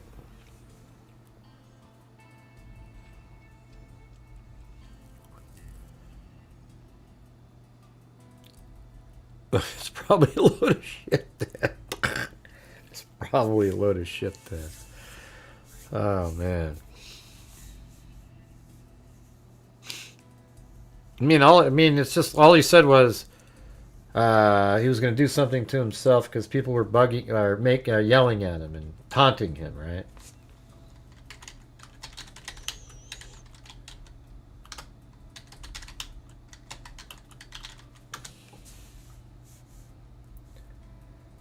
Yeah, it says Brian Koberger has reportedly threatened self-harm in prison in an attempt to be removed to a different cell block. He claims he is being relentlessly harassed by other inmates and has issued messages to staff stating he will harm himself if he is not transferred from J Block and the Idaho Maximum Security Institution. Prison officials are required to take self-harm threats seriously and implemented appropriate supervision and remove ligature risk. However, some experts, including a retired homicide detective, suggest that the threat may be a manipulative tactic or power play by Koberger to get his demands met. Yeah, I read this is like a couple days ago. So there you go.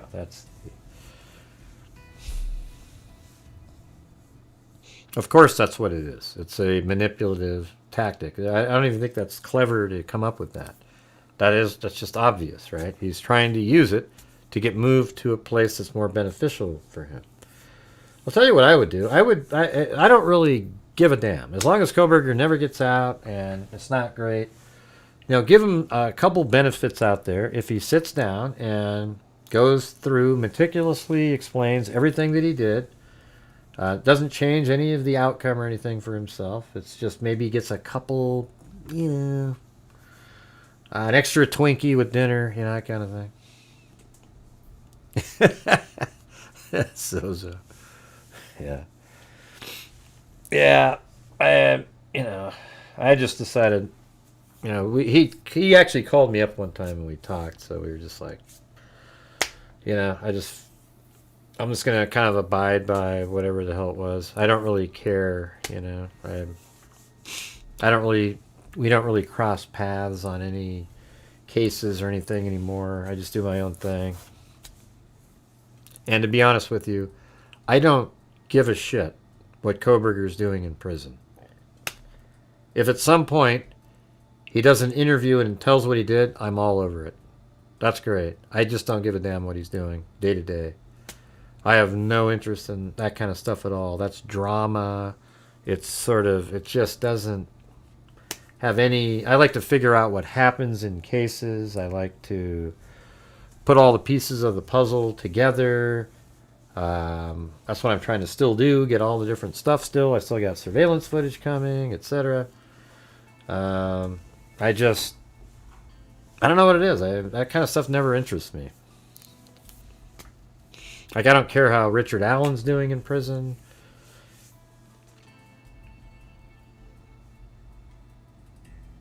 Yeah, you don't need to like anybody. Yeah, I'm not saying we're buddies or anything either. I just don't deal with them anymore. I don't mention, the stuff we used to talk about. You remember the glove and all that shit? I just, yeah, we probably feel pretty similarly, Zozo. That's what I'm trying to tell you. I just don't feel like keep reopening the same shit. I mean, hell, you've even told me that. Hey, the source has been horribly described and ripped on X and other places. What are you talking about?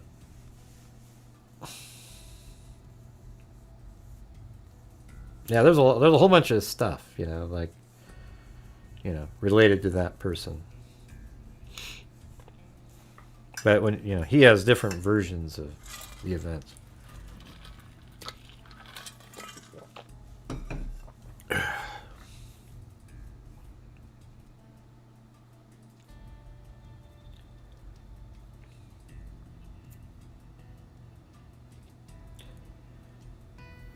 Yeah, remember that interrogation? Yeah, that was crazy.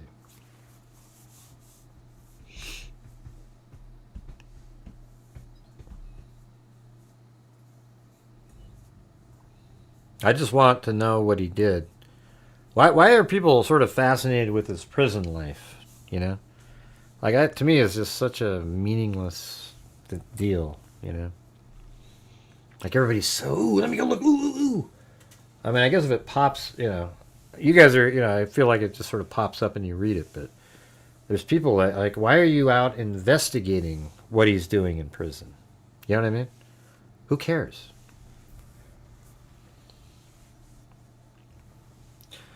Today, Brian Kohberger took 3 craps.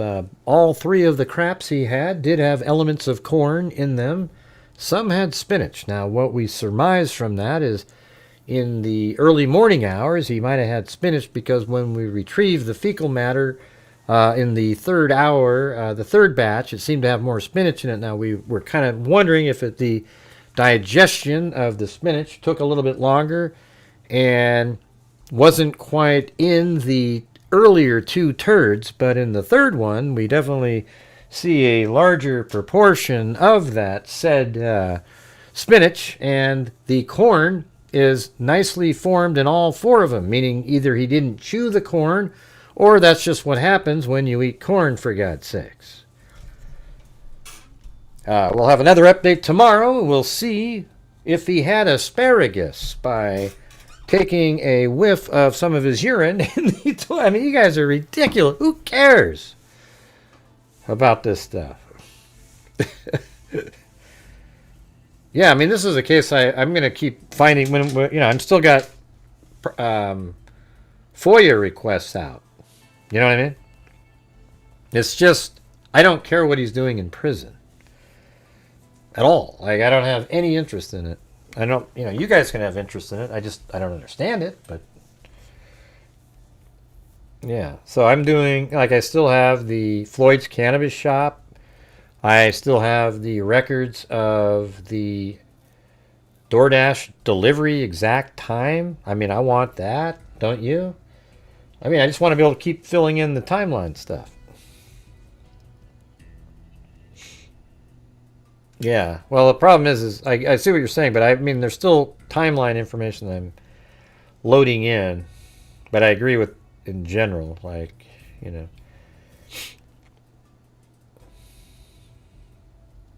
I didn't know where this was going. What do you mean? Is that... Oh, I was just being sarcastic about everybody checking out what that Koberger's doing in prison. It's like, it's just, you know, like, well, what level are you going to go to? Oh, I mean, if something physically happened to him by another inmate, I'd be interested in hearing that. But just the day-to-day, oh, today he's whining about this, he's whining about that, you know.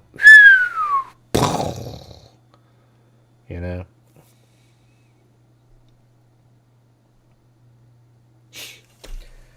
Let's see, where is that other, is it in here? 106, 117. Oh, by the way, you guys, I think I came up with a way better way to do this. Do you guys see that right there? How much better does that look than the earlier? Remember the one? Like, let me show you what it looked like before. Watch. That's what it looked like. The one that I put out, it's pretty good. You know, you see the buildings and everything. See that? And I think that's the one. No, it was this. It was 8 here.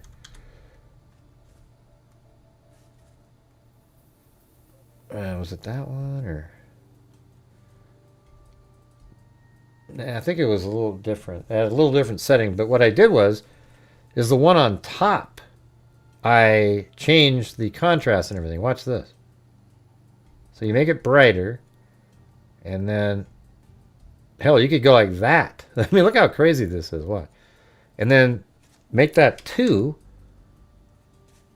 And you see how you can, I mean, that looks like a regular daylight.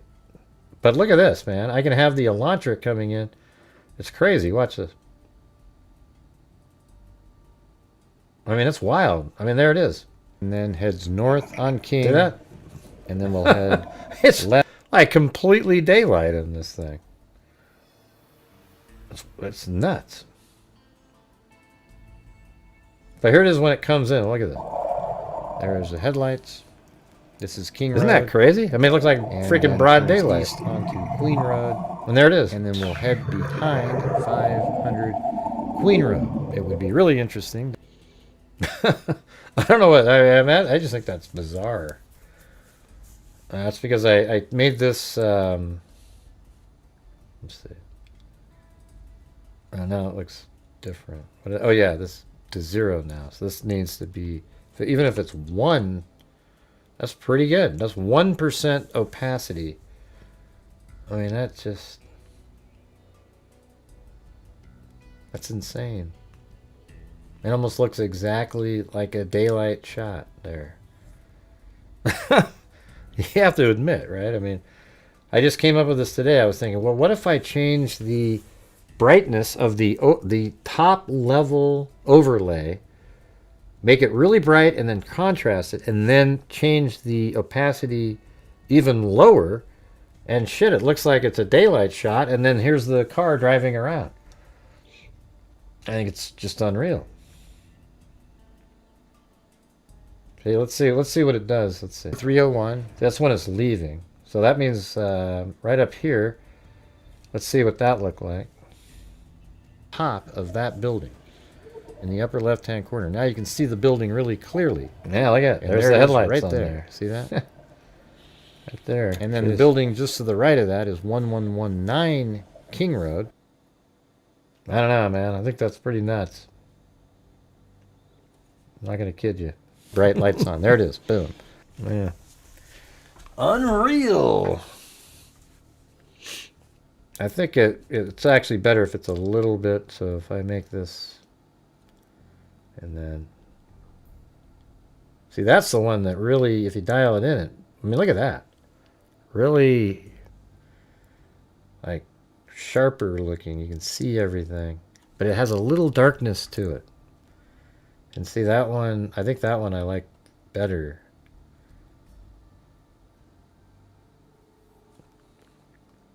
And the vehicle will be entering into the area at 3:30 and 22 seconds. And here it comes right now. Boom. There's the headlights. Kind of see-through a little bit. This is King Road. And then turns east onto Queen Road. But right there it's pretty good. Head like a ghost of Coburg. Queen Road. It would be really interesting to have. Yeah. Anyways, I thought that was pretty interesting. And then I think, is this the...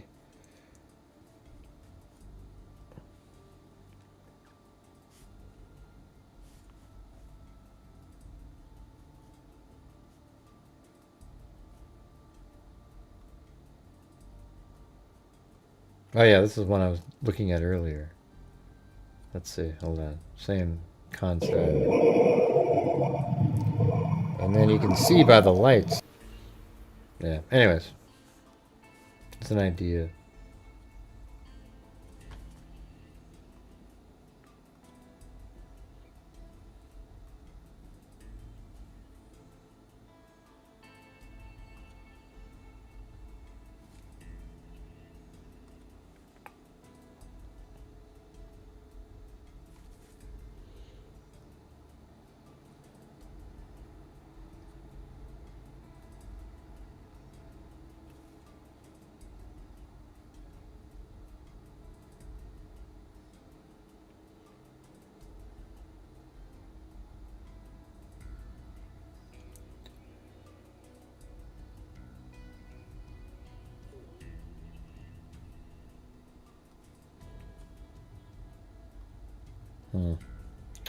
Yeah, it's just so hard sometimes to find like where I was working on something. It's frustrating.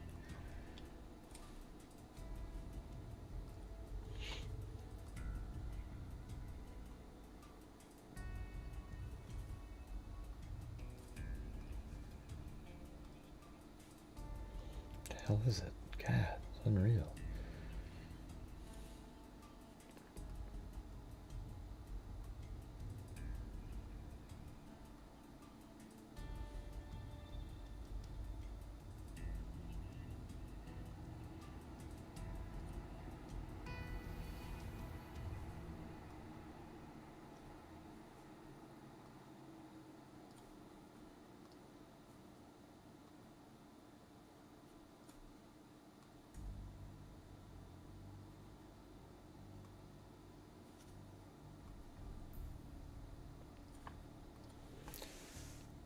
Oh yeah, here, okay. So I guess this is two. Look how bright that is, though. See, doesn't that look pretty good? That's at 2:30 in the morning, and then right at the end, it comes in, like right in. Should be right around in there.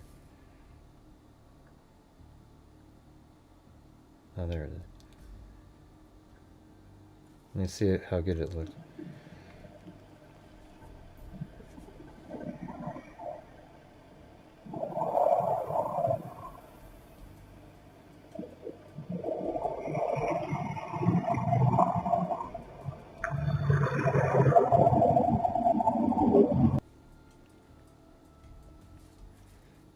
Okay, that's number 6.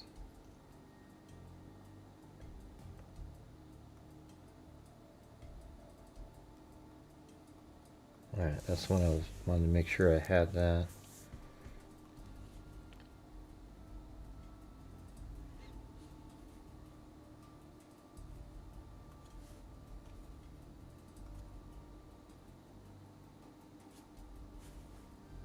Alright, I'm going to put in all these other hours. Hold on.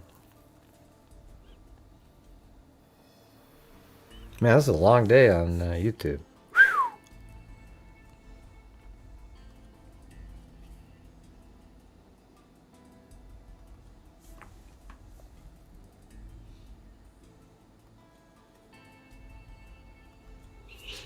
Alright, this is what I was looking for. Okay, so this is like 6 to 7. And then let's take a look at this one. This is what I wanted to see if we can look at it together. All right. So this is just regular footage. This is 8:59 in the morning. So Koberger was 13 or so. He's over there at the A&W. So is there any time at all that we can see a vehicle up on Willanta Drive between, let's just put it at 9, let's just go from, wouldn't that have been crazy if that was it? Go to like 9, from like 9:14 on, or 9:13 we'll say. Let's just watch from here, up here, because that's the only place.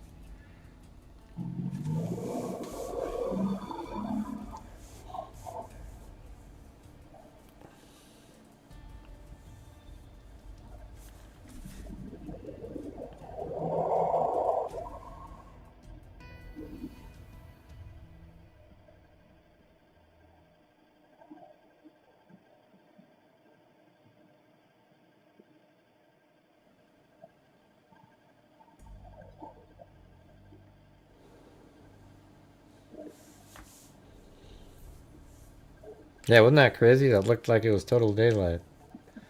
I don't know, man. I gotta do that more in different cases. I gotta figure out.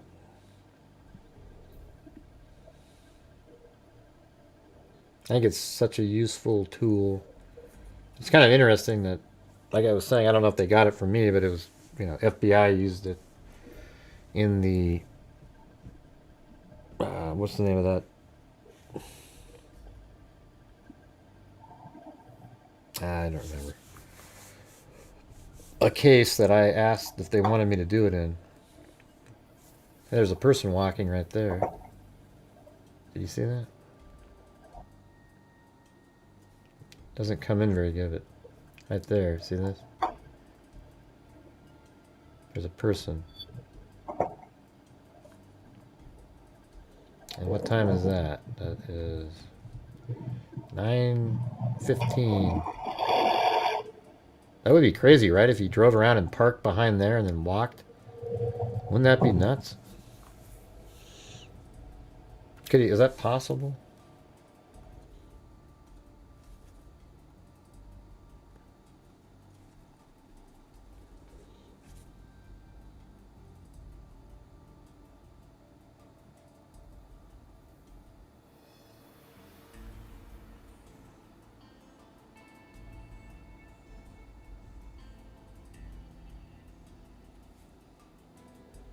$9:13.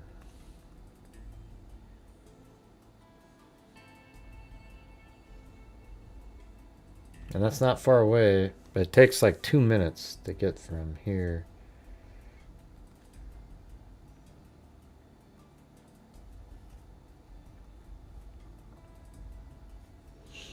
And that's 9:14:30. That would be pretty crazy if he pulled up there and then walked up around to look and then came back. And nobody's around, so he's just... But why would he do that? So that would be...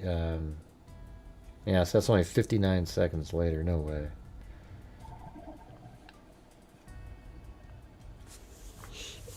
There's the person right there. Good night, Joe.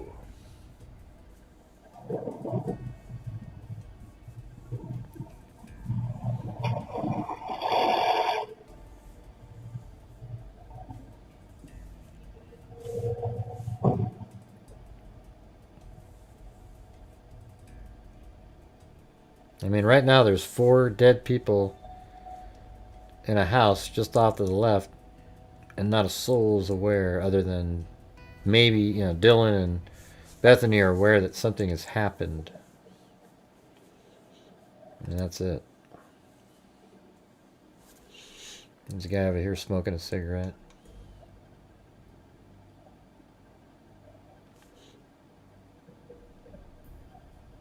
Maybe he's got a dog with him. Who knows?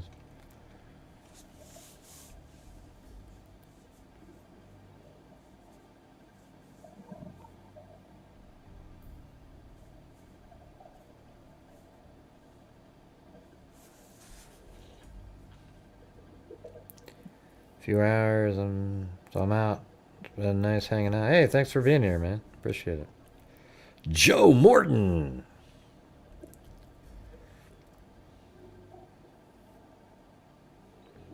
Yeah, be safe out there.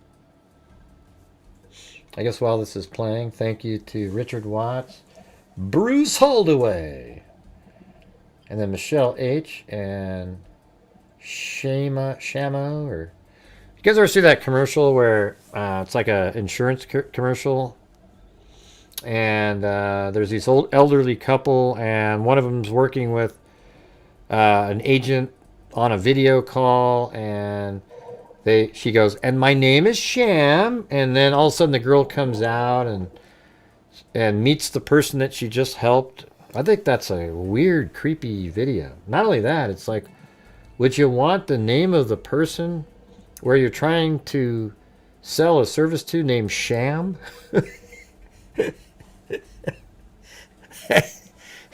My name is Sham. It's like, well, okay, well, it's crazy. Anyway, hey, thanks to thank Grant and Wild Bill Wassman, then Michelle H, and then we just had this long lull. I mean, it was forever. And then Sandy Shirley jumped in, and then all of a sudden, everybody started helping support the channel. We had Aaron, then Chris O'Connell did 5, then Aaron gifted 1 again, and then Damon Owen, Australia, 10, and then we had Aaron again, and then Aaron gifted another one, and then Chris O'Connell did a super chat, and then Chris O'Connell gifted 5, 10, and then I did 5, and then she gifted 10 more, and then Joe Morton, new member, and then Chris O'Connell gifted 5 again, and then she also did a coffee barrel, and then so did Lisa Valenzuela, gave a coffee. And there you have it. All right. So thank you. My name is Sham. You guys have seen that commercial, right? It's like an insurance commercial where they're sort of sitting in a room and they're using their laptops. An elderly couple, they're talking to somebody that they think is like far away on a computer, and then they come out of the back room. Like, what? Just for helping you? You know, I don't know. It was just weird. Weird stuff, man. I showed it to you? Oh, was that like a couple weeks ago? Yeah. My name is Sham. I didn't remember if I showed it. I think I sort of remembered like I talked about it, but I don't know. I think it was like a month ago, right? Have I told you how happy I am that you're... Oh.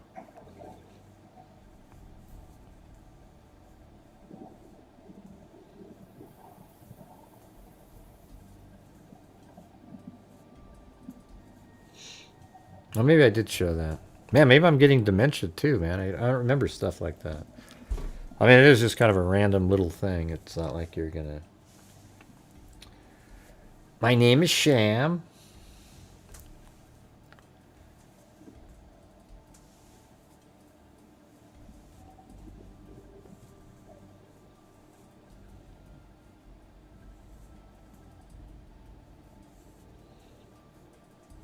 Do you guys, does the rest of you remember that commercial?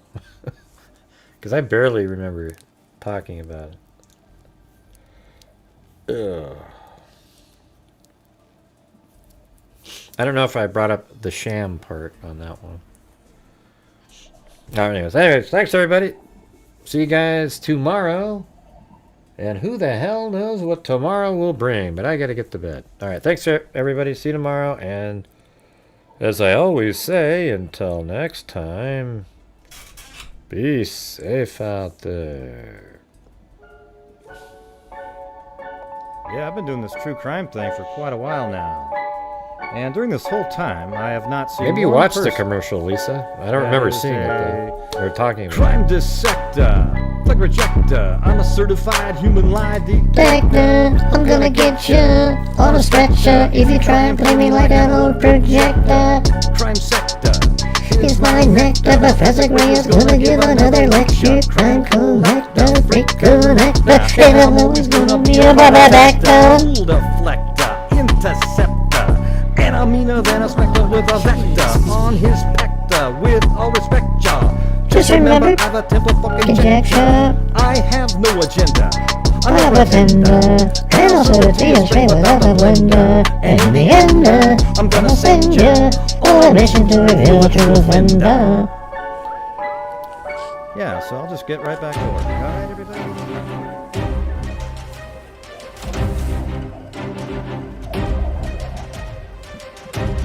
Thank you for watching my show. Hey, shut up, Mary Lou.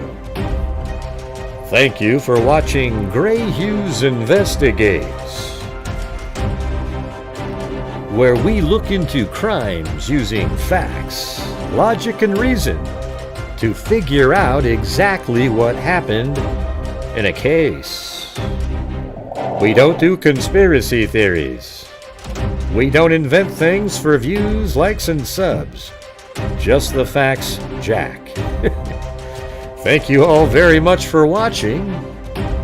And until next time, be safe out there.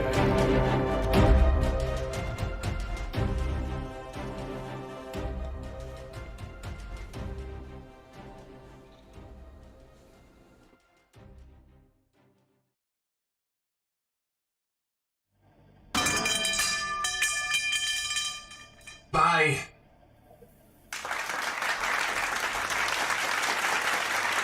See you around.